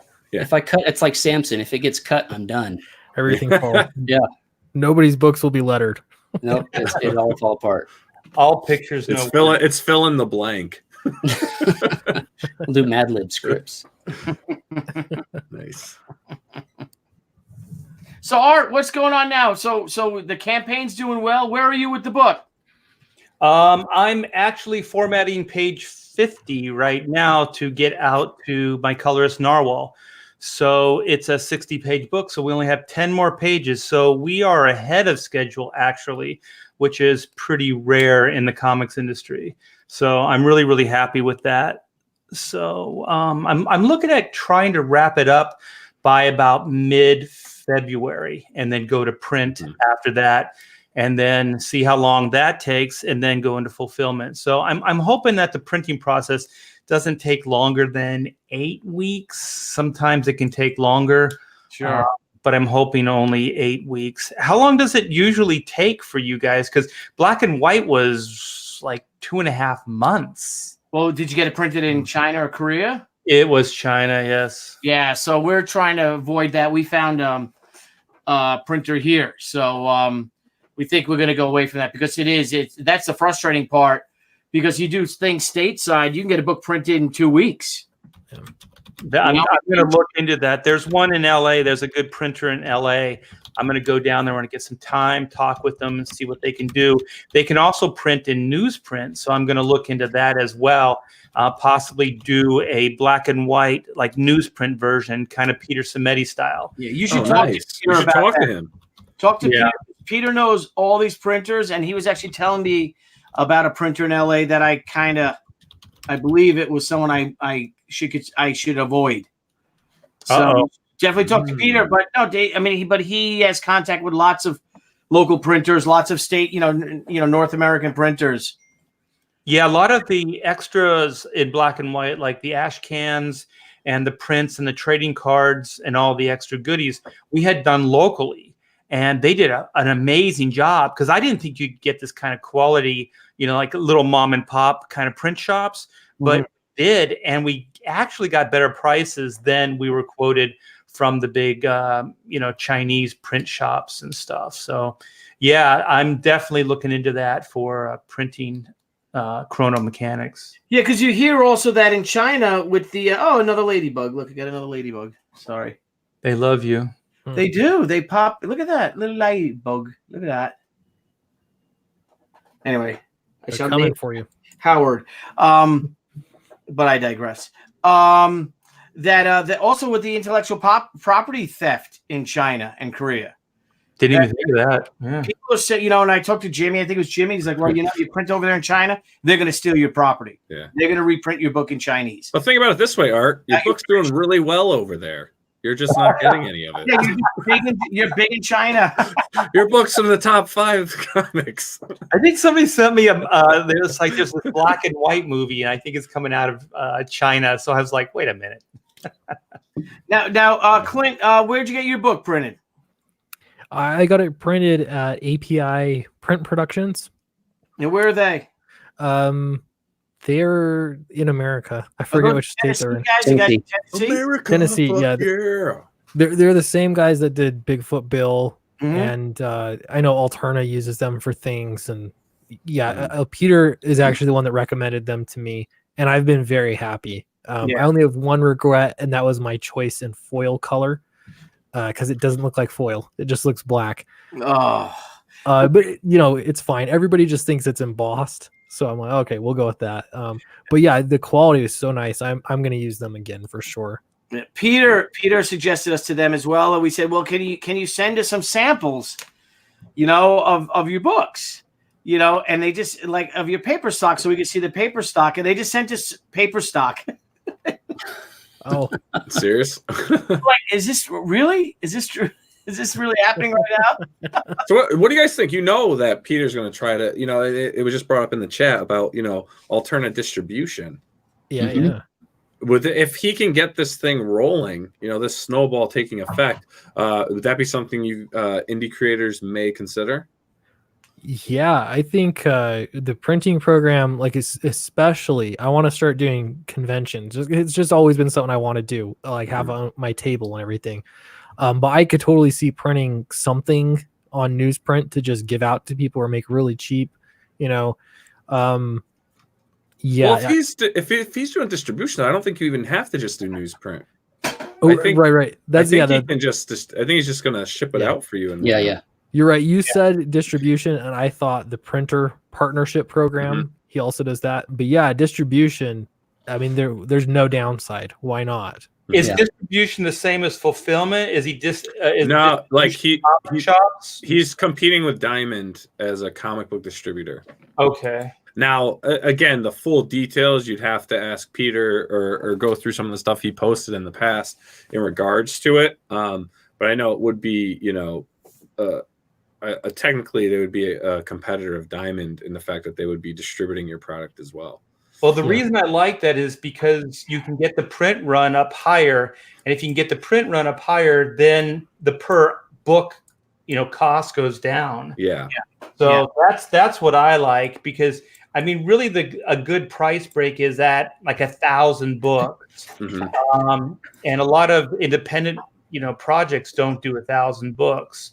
I was really fortunate with Black and White to do 1,500 or something like that. Yeah, that doesn't happen very often, with most books. Yeah. So, what's interesting? So Metatron's Cube, he says, sell us newsprint reader versions too. And not for nothing, I've seen Alterna's books. I've held them. I've read a couple of them. I mean, for newsprint, the quality of newsprint that they're putting out today is obviously substantially better than the newsprint of back in the day. I mean, these books could last 100+ years. I mean, it just like a normal comic, another comic book on a high grade paper. Now think is that something you guys would maybe consider with your campaigns? Hey, do we do a reader version tier?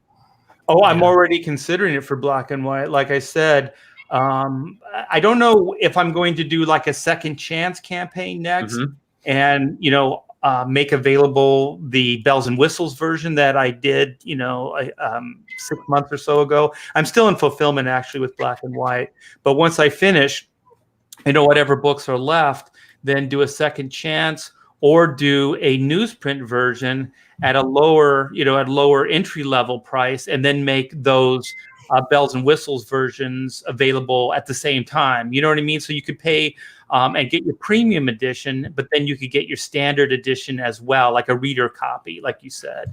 It all depends on the print run, though, because you still have to get those print runs up pretty good. That's true, yeah. I think a strategy would be to do your books with the bells and whistles first, and then have a whole nother campaign for your reader copy. Oh yeah, that's already done. The bells and whistles version of Black and White is already done. We're in fulfillment now, but I was just thinking before Volume 2 comes out, to give people that have come in late or didn't have access to the original campaign, I could do another campaign just before I launch, Volume 2 of Black and White. Smart. Yeah, I've been thinking about with Battle Brick Road, there's a certain aesthetic I want to go for the product, and right now what I've been percolating is, just straight out of the gate, 80-page hardcover, do that over 3 campaigns, and the third one would have like the nice slipcase, and so you get the whole collection in this beautiful box, everything 3 hardcovers, all designs to be, you know, complementary to one another. And then that was my end goal, right? Was that. But now you say that newsprint reader copy is not a bad idea. I had considered doing that with Flying Fortress, but well, not newsprint, just standard comic reader floppies. But it's 8 chapters, and then the cost was prohibitive to do both. You know, like an 8-issue floppy run, because you got to print 8, you know, separate issues, it's separate print files, to all of that.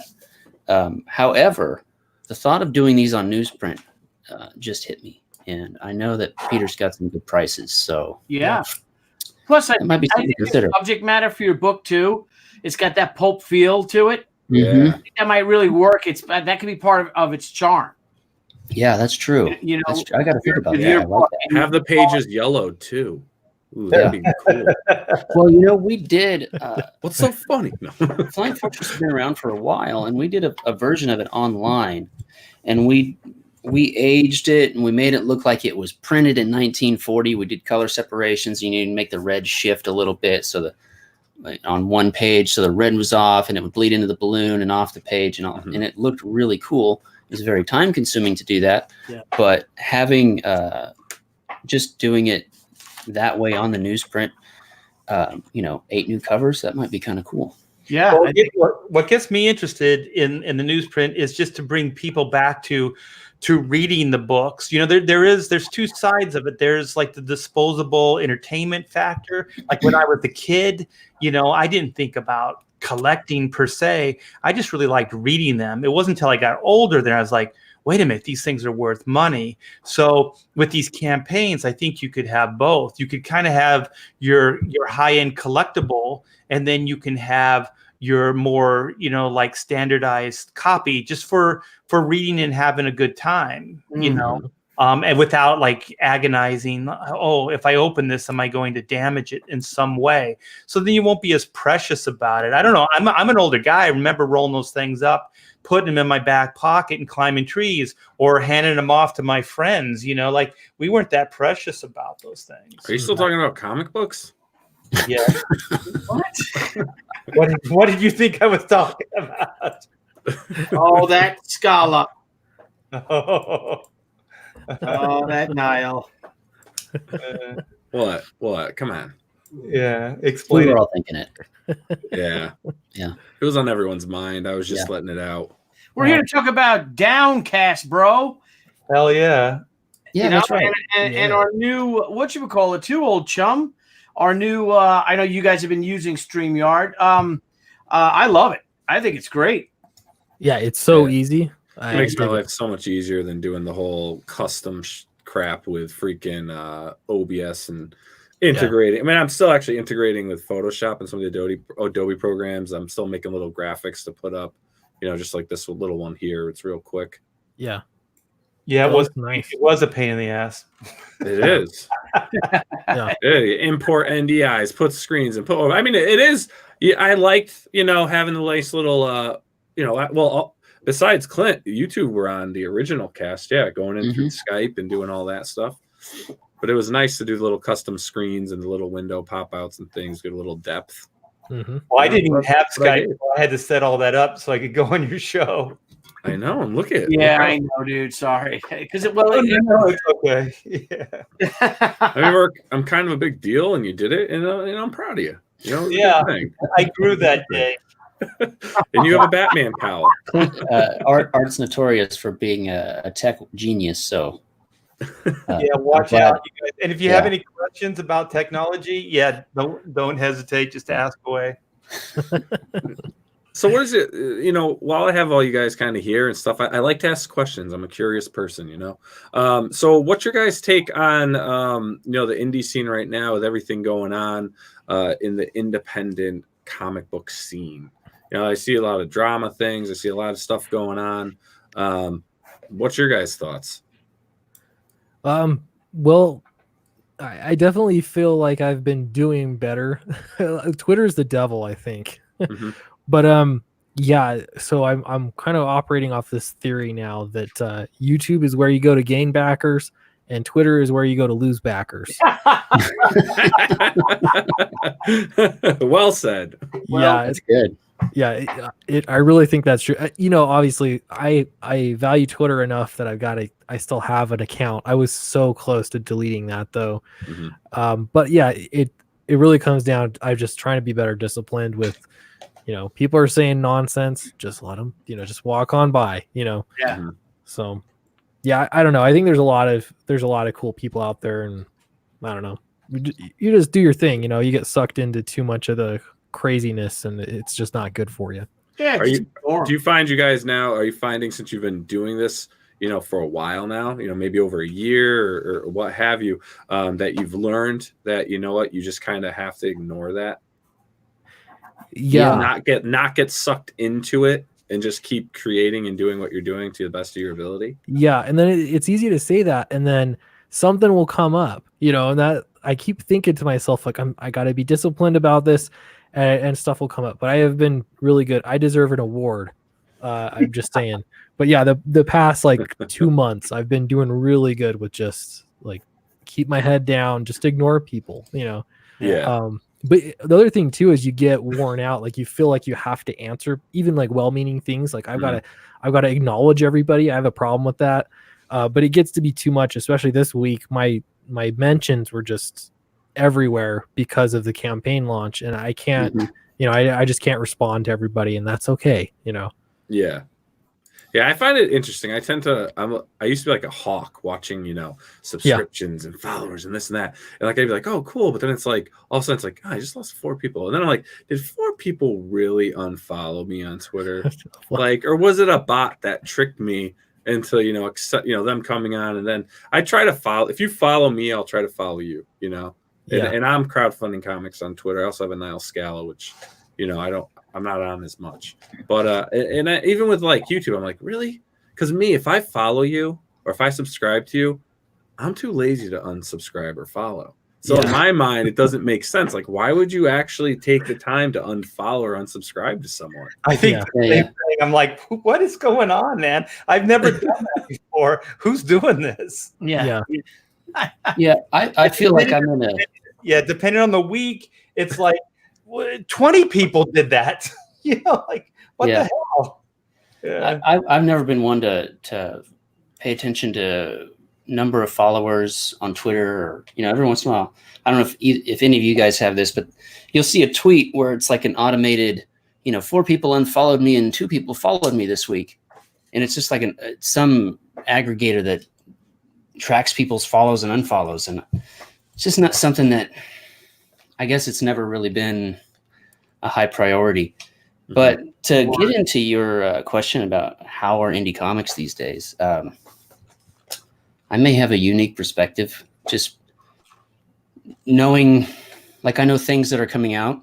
He knows that everything. May not have been announced yet. I'm on a lot of projects, so 2020 feels, well, let's just say I'm a lot busier already this year than I was last year. So, 2020 is going to be big.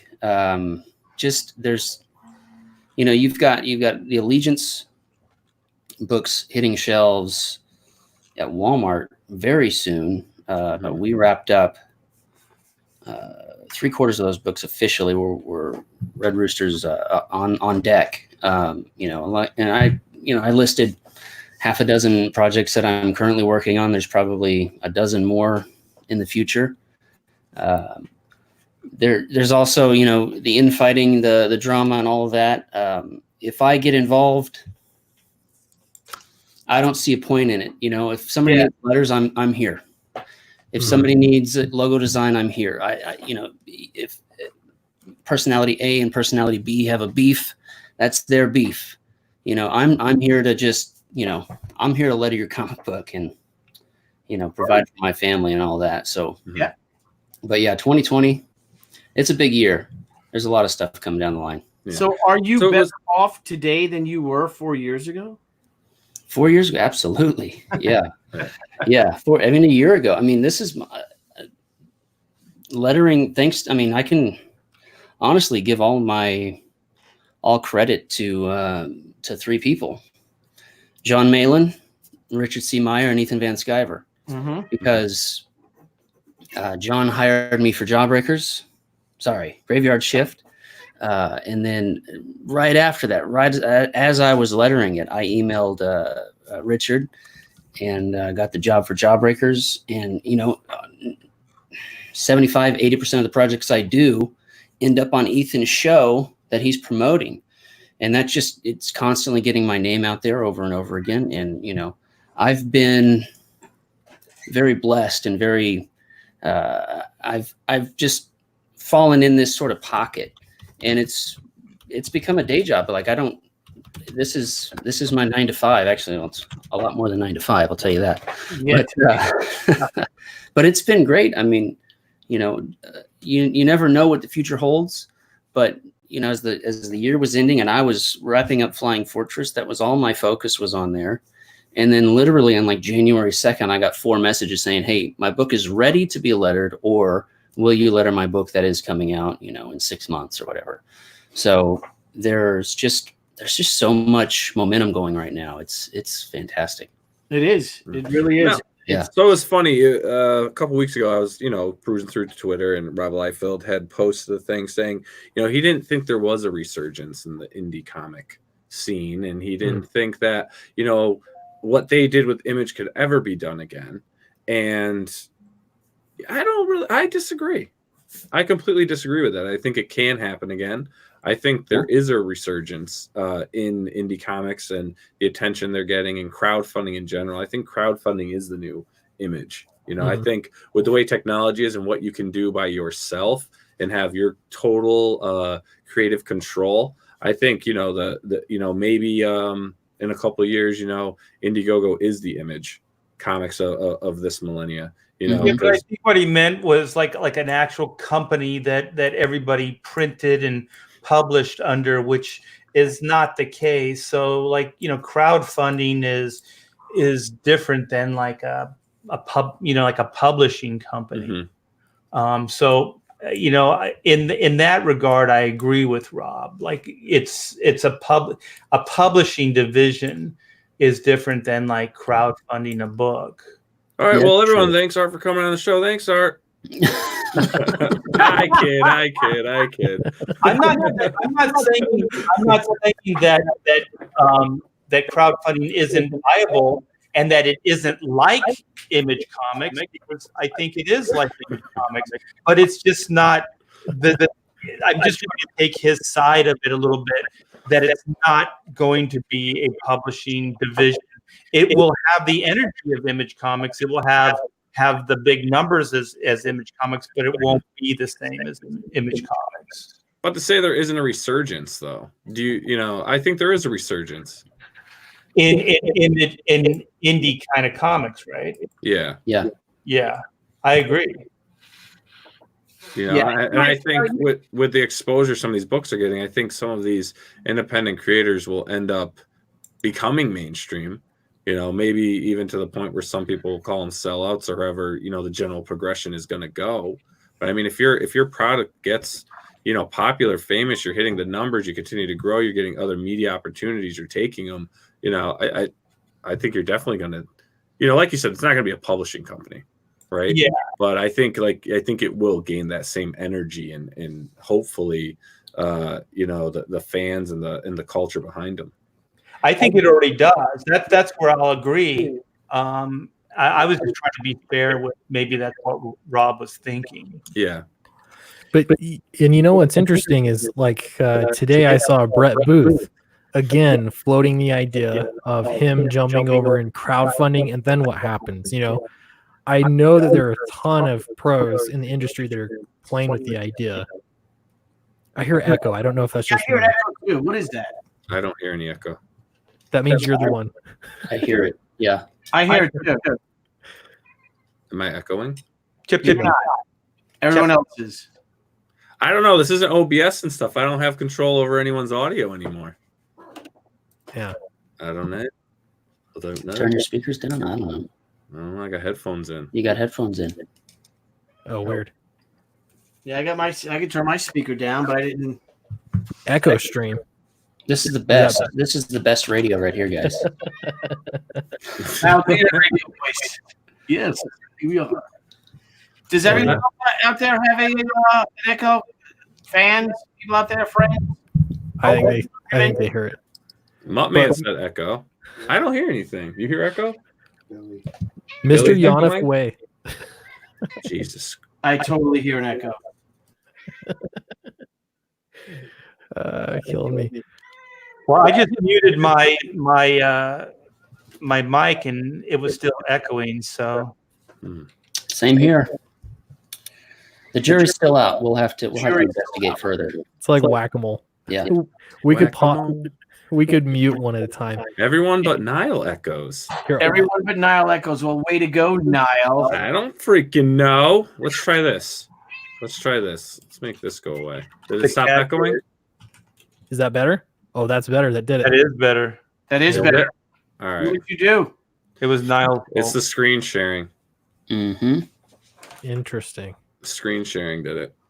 Interesting. Very interesting, isn't it? Unbelievable. It's very interesting. Very convenient. Oh, jeez. Art disagrees with Nile, and all of a sudden, Yeah. they have audio trouble. I know, Art. It was more of a clarification than disagreement. No, we're not blaming you. You Art. mentioned drama and someone brings it. Unbelievable. Cat, yes, my cat. The energy is very much Image Comics. Yes. Yeah. Nice. Oh, there's your kitty cat. I think again from Rob's perspective, I mean, he was part of this. I mean, Art was there. I mean, the Image 7 plus, everybody else that went, I mean, that was a big shift. And, he's right. It wasn't like they're all just going to go and do their own thing, but they did it under one banner.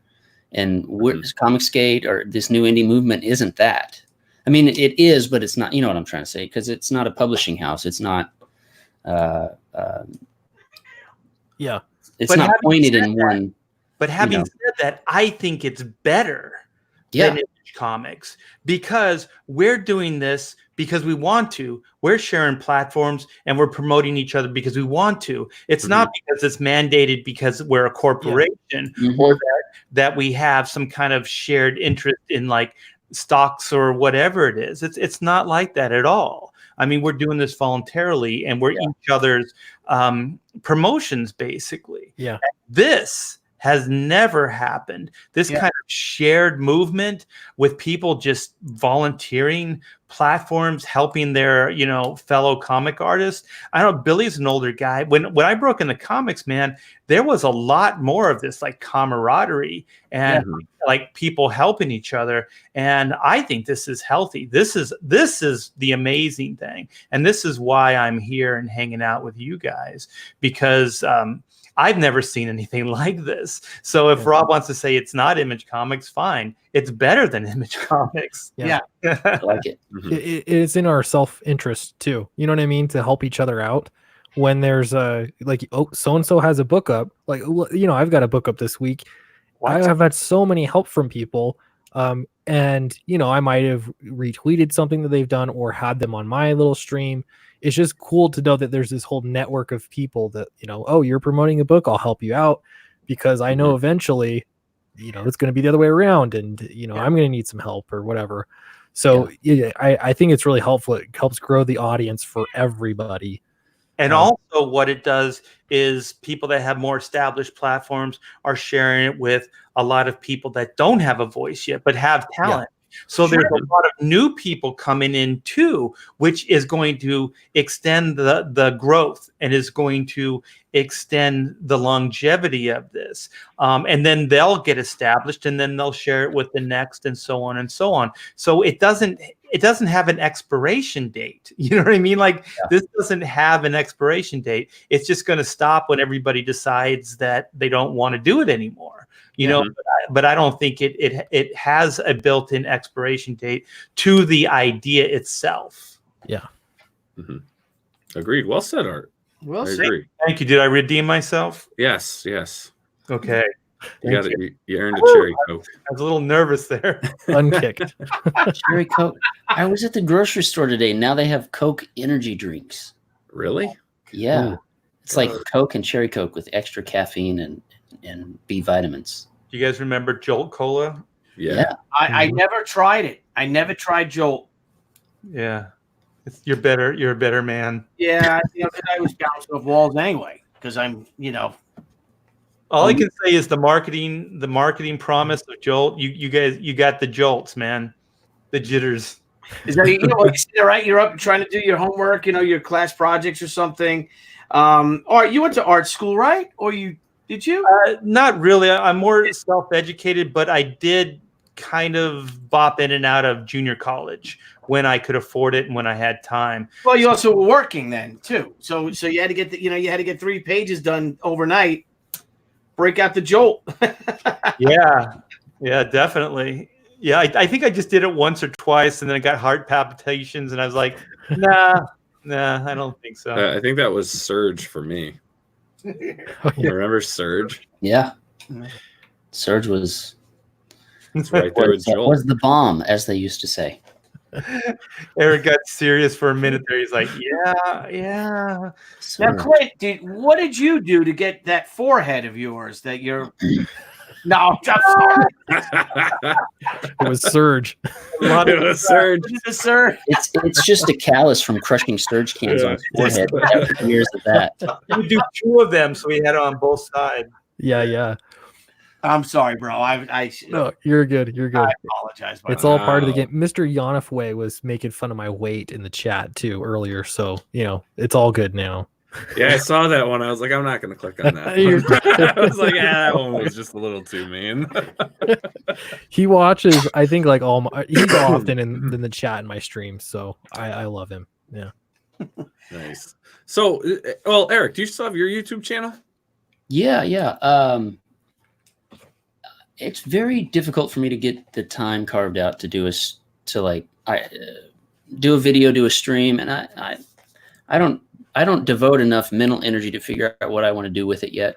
And that's been like, over a year of me figuring that out.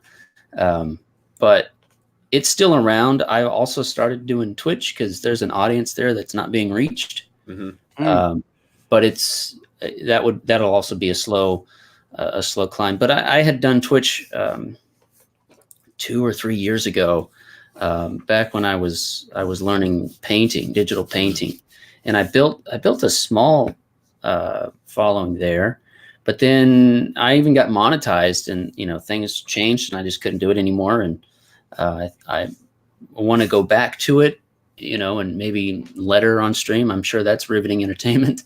But then again, it's like, what books can I do? And people don't want to see that stuff until it's in their hands and all that. So what I'm thinking about now is maybe do the Twitch live broadcast, do the lettering, or even when I'm drawing, and then time lapse that, put that on YouTube. But if every once in a while I'll throw a live stream up on YouTube and just hang out with Clint and Von Klaus and whoever. So, but it's not a. I don't use it as much as I should. Let's put it that way. You're doing a lot more streaming too, right, Art? Yeah, I stream probably 4 to 5 times a week, and I have a regular show on Fridays. We call it the Pontificators, and we basically just talk about geek culture and just talk it to death. There's 4 to 5 of us, and we're all really fans of just geek culture. And so we do that Friday. So that's tomorrow night around 6 Pacific Standard Time. And then I have a show that it's on and off with Von Klaus on Saturdays around 2 o'clock Pacific Standard Time, where we talk about writing. So I think we're going to do one on, what is it? Oh my gosh, I'm blanking. With like cliches and tropes. We're gonna do one on cliches and tropes, and then most of the time I'm just kind of hanging out with the chat and drawing or inking. So, but it's kind of like what Eric says.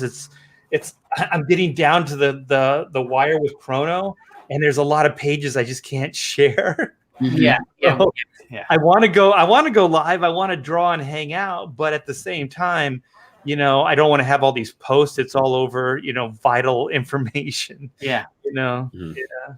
That's why I do when I do my little live streams. I do my roughs, and people seem to dig that, and but I don't, not my finishes either.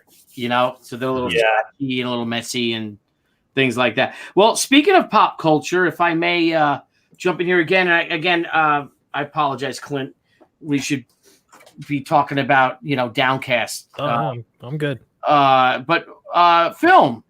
A lot of I saw 1917 a few weeks ago, and before I saw 1917, and I haven't seen JoJo and the Rabbit, but I'm looking at. I thought that Once Upon a Time in Hollywood was amazing, and just wondering what you guys think of what any idea what you think for the Academy Award for Best Film? Joker. Do we need to see the other 1916 before we see 1917, or does it tie in? I don't know. Yeah, we do. We should start. Let's start at 1. Yes. Start at 1. Beaches. I like 0, the prequel. I haven't seen a lot of movies this year. Yes, I said beaches. Oh my gosh. Well, Eric, you don't have time. I don't. We have. It's like I got to put it on the calendar. It can't be spontaneous. Yeah. But I think Star Wars is going to be up for Best Picture. I want Joker to win just because there's so many people that don't want Joker to win. I haven't even seen it, but that's my only reason. I just saw it. 2 days ago. Was it good? I am impressed with it. I liked it. Nice. I liked it. It's screwed up. I heard reviewers on local radio talking about it, and their issues with it had nothing to do with the actual story itself. It was like they didn't like it because they thought it emboldened the wrong kind of people or something.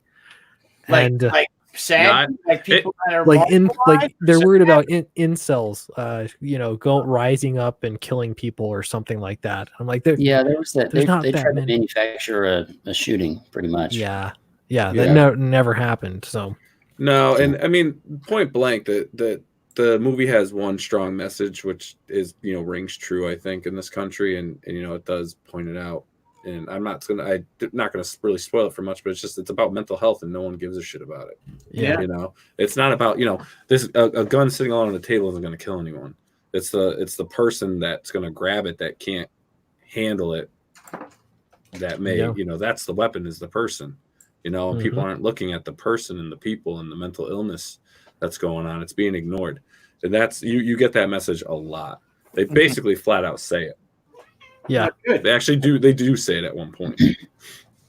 Well, I might watch it Saturday night. My wife's got something with her business, so I'm just going to be home. I still have Christmas stuff up. All our Christmas stuff is still up. Our tree is still up, and I got to take all that down. It just looks so nice. My wife does the house so nice, and she's like, "Yeah, I'm a little sick of this now." You're almost rounding the corner where you might as well just keep it up for next year. I know. It's a holiday house. I took a light down on a Valentine's Day tree. The 7th. They put the light down on the 7th of January.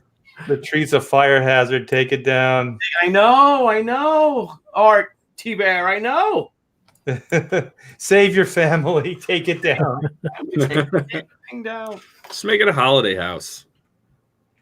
Well, we got Valentine's Day, and we got St. Patty's Day. We've got the holidays. So dude, your cat has been chatting all night. Every time there's like an ounce of just a second of silence, I just hear. This is our just Sophie. Sophie. Your cat's trying to tell you who she thinks should be the winner of the Academy Awards. She's getting annoyed now. She thinks cats should be nominated. Yeah.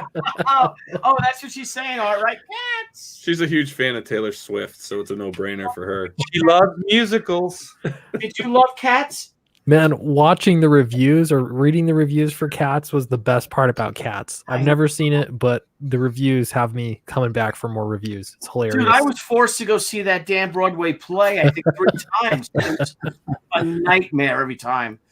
It was horrible. It was just hard. The one guy we were in the front row, Mr. Mistopheles, was spinning around and his sweat was hitting us, and it was just fucking disgusting. And they're crawling all over the tables and all over the chairs, and it just It's almost like they're in like jazzercising outfits. Oh yeah, I was like, what is this? And of course it was a cool thing. So you all had to get the Cats shirt to prove that you saw Cats. What a nightmare.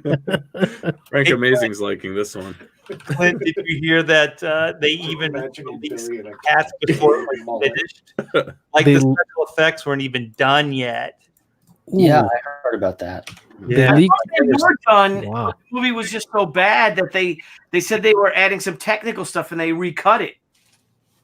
I heard that the effects weren't even completed 100%, and so that's right. They did that. Yeah, they had to send an update out, a patch. Exactly. That's right. Yeah, that's insane. Yeah, I want to see it now, just out of morbid curiosity, because everyone said it was the worst, like miscalculation, terrible movie, frightening. Like, it's just endless. See, now that's the fun thing. We all should get like 20 people who want to hate this movie and go see it and just heckle it. It'll be one of those things where it's like, so did you watch it? Yeah, it wasn't that bad. No, it wasn't that bad. Rocky Horror Picture Show. Yeah, it'll become the next Rocky Horror. Everybody will dress like cats and lick themselves. Oh. Crawling on our drawing tables. Furries are very disturbing. Very disturbing. Good times. Hairball. CGI furries, yeah. CGI furries. Why CGI it? All natural, fellas. All natural. Please, for Clint's new Indiegogo. Yeah, speaking of furries, let's talk Downcast. There's a segue. There's the segue. Yeah. Love it. Vinny wants to live stream bad movies together. That would be a lot of fun. That would be a lot of fun. Okay, you're allowed to stream films, though? No. I mean, they have to do like pictures in the public domain. We couldn't do it, Yeah. Yeah. Dude, when we aired that one clip from Winona Earp, when we had those guys on, NBC shut my episode down. Yeah, I got it literally in a matter of seconds when my video was processed. Yeah, NBC's legal team had sent me an email. Wow, they don't have 15 seconds. And then YouTube. It was literally like an 8-second clip of anyone who thinks Big Brother doesn't exist, they're wrong. Yeah, absolutely. Yeah. And what the funny thing is that legal team that sent me it is an algorithm. It's scanning. It's constantly scanning all of our media. And that means they have everything in the database, like how it knows. Yeah, I've had that hit me a few times. One was from PBS, and the clip I had was a clip from an interview they took from a different, local news station, but PBS hit me for it. I was like, how can you do that? You're using the fair use clause for PBS to use it because it wasn't their content, Yeah. And so it should have been fair use for me. It was a really short clip, but whatever. You can't win. Well, I've done video trailers for the movies and been pulled down, and I'm thinking, these trailers are on all over YouTube. Why can't I use it? And the reason why is they don't want you to make fun of their movie. They want control. Yeah, they also don't want you to monetize over their movie. So like they don't want people going to your clip to see the trailer, and you're now getting the views or whatnot. And who knows how large of a channel you are? If that view goes there, then they watch the ad, they do what they do, and you actually technically are making money off their movie. Right, and they don't want that. Correct, because I get strikes all the time. Like not strikes that are negative to the channel. They just say I have the option to delete the music or whatever. But because we do the crowdfunding call out.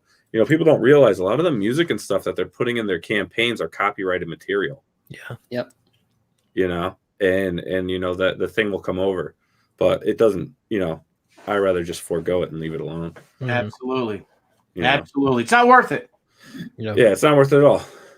And speaking of crowdfunding callouts, we will do one tonight. Billy. Who are we going to do it for? Do you have? We're going to do it for Vinny Tartamello. We're going to do it for Through the Woods Collected Edition. Good call. Maybe we could do it with Red Gaze too. What, Into the Woods? Is that what it is? Is that what he's got? Red Gaze did the video for him. So. Oh, great. Okay. Killed two birds with one stone. Yeah. So do you want to do that? And it's already 11 o'clock. We've been going for 2 hours. Yeah, not a problem. So we'll do that. Guys, it's been great having you on. Eric, Art, thanks for jumping in. We truly appreciate it. Keep us in the loop with anything you guys have going on. Eric, we'd love to have you back on the show. If you want to come on for what you're currently working on, when you're ready for it, let us know. And, be mindful. We may send you some more invites. I'm always around. Yeah, you're a great guest, and it's cool too. Like Eric is, he's got his his fingers in everything. So he's like the puppet master. Mm-hmm. He's the inside guy. I have all the secrets. He is the inside guy. He knows it all. I know everything. So Art, we could have you on, and we could just pry Eric for hours. Yes. Let's hear it. While we're wearing Batman cowls. now, Eric, I see you got your 6 string behind you too. Yeah. You play? Occasionally. I played a long time ago. I got this guitar a few years ago, and it didn't fit the case of my old guitar. So I was like, I didn't feel like buying a new case right away. This was actually payment for a freelance gig, partial payment. Oh, nice. And so I said, you know what, I'll get a wall mount because they're like $12. And if it's on my wall, I'll see it every day and it'll make me want to play it. And it did for about 3 months. And, I picked it up today and strummed for about 15 minutes and that was it. So I wish I had more time to devote to it. I grew up, got my first guitar when I was 13, played in, middle school garage bands, high school garage bands, played a little with some friends when I was in the Army, but nothing serious. I didn't Clint Stoker and tour, but I think we've got a little ragtime band going on here. We got Nile Scala on the drums. Yeah. Mm-hmm. We got Clint on the acoustic guitar, Eric on the electric git fiddle. Art, do you play? I have a guitar 70s double kick Yamaha Rosewood kit in the studio here. Nice. 28-inch bass drums. It's like the Tommy Lee set, man. Things louder than shit. I've been playing since I was 15 years old. Dude, that is badass. Wow. 38 special with 2 drummers. have you done that on stream? We could be like on 2 stages on either side, raised above the main stage, and we'll like point our sticks at each other. Art like, yeah, we got this. Then he'll be like, and I'll be like, and Billy be like this with the cowbell. Yeah, I'll get a cowbell. I'll be the cowbell, and I'll get a tambourine. Yeah, there you go. Yeah, you need the eye candy, and that's where the guy with the cowbell comes in. Yeah. With With the bi-level. Yeah, I got the coffee. It's not just a hairdo; it's an energy. it's a lifestyle. You know that Throws man his with Zima 2 drummers bottle. is okay, but that guy on the tambourine, he rocks. Yeah. I'm with the tambourine man. The tambourine man can. We come for the tambourine, man. We come for the tambourine. We could do Mr. Tam. We could do like Shatner's tambourine man. Oh, All right, You did aim for time for bed, Billy. Everyone's got to work. All these guys got to work. I got to finish this. Yep. All right. Now I got to eat. I'm starving. Frank's Yeah. got to go disco dancing. Frank left. Frank left. He's got to work in the morning. Well, guys, thank you so much, Clint. Great luck with the campaign. Thank you. Thank you. Anytime you want to come on, anytime all you guys want to come on. This is great. I really, really enjoyed this. Sounds great. Yeah. that's Thanks fun. I appreciate it. It's always good to talk to you guys. Yes. Yeah. And Niall, my first time talking to you. Great. I know it's pretty nice. It was pretty nice. I enjoyed it. Yeah. and go back Clint's book. Yes, Absolutely. everyone, go back. Yes. Clint's book. Please back Downcast. That'll help. That Downcast, rise and fall. Yep. There you go. Oh, through the woods, into the woods, through the woods. There's Vinny's link. Are we The gonna Woods play? Collected Edition. Yeah, I'm gonna play that for everyone. So, guys, it was great seeing you, Eric, Art. I'm gonna let you guys get out of here, and thanks again for jumping on. Oh, no problem, man. Take care. All right, have a good night, guys. See ya. Great stream, Niall. Clint, you're stuck with us just for a little longer. All right. Let's do it. And let's give a shout out to Vinny, and let's play the video. Word up. For Through the Woods Collected Edition by the amazing and talented Red Geese.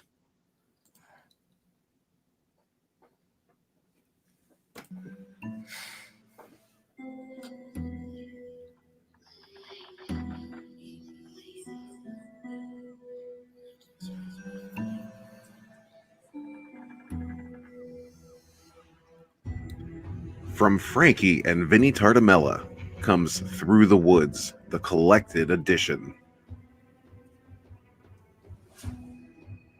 This edition compiles the 3-issue miniseries into one solid volume for fans of Through the Woods and newcomers alike. Written by Frankie Tartamella and fully illustrated and assembled by Vinny Tartamella, Through the Woods is an esoteric ghost story that will leave you haunted yet fulfilled.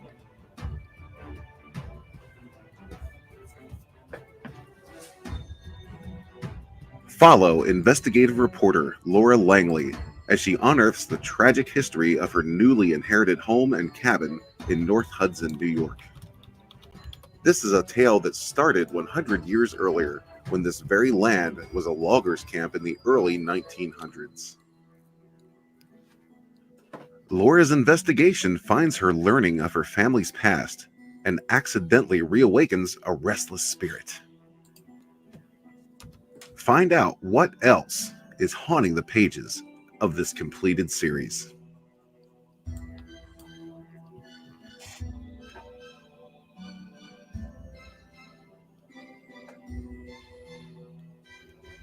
If you missed the first campaign, this is the perfect chance to get your hands on this epic ghost story. This is the fable of an investigative journalist caught in the middle of a ghost story. A tale that started 100 years ago.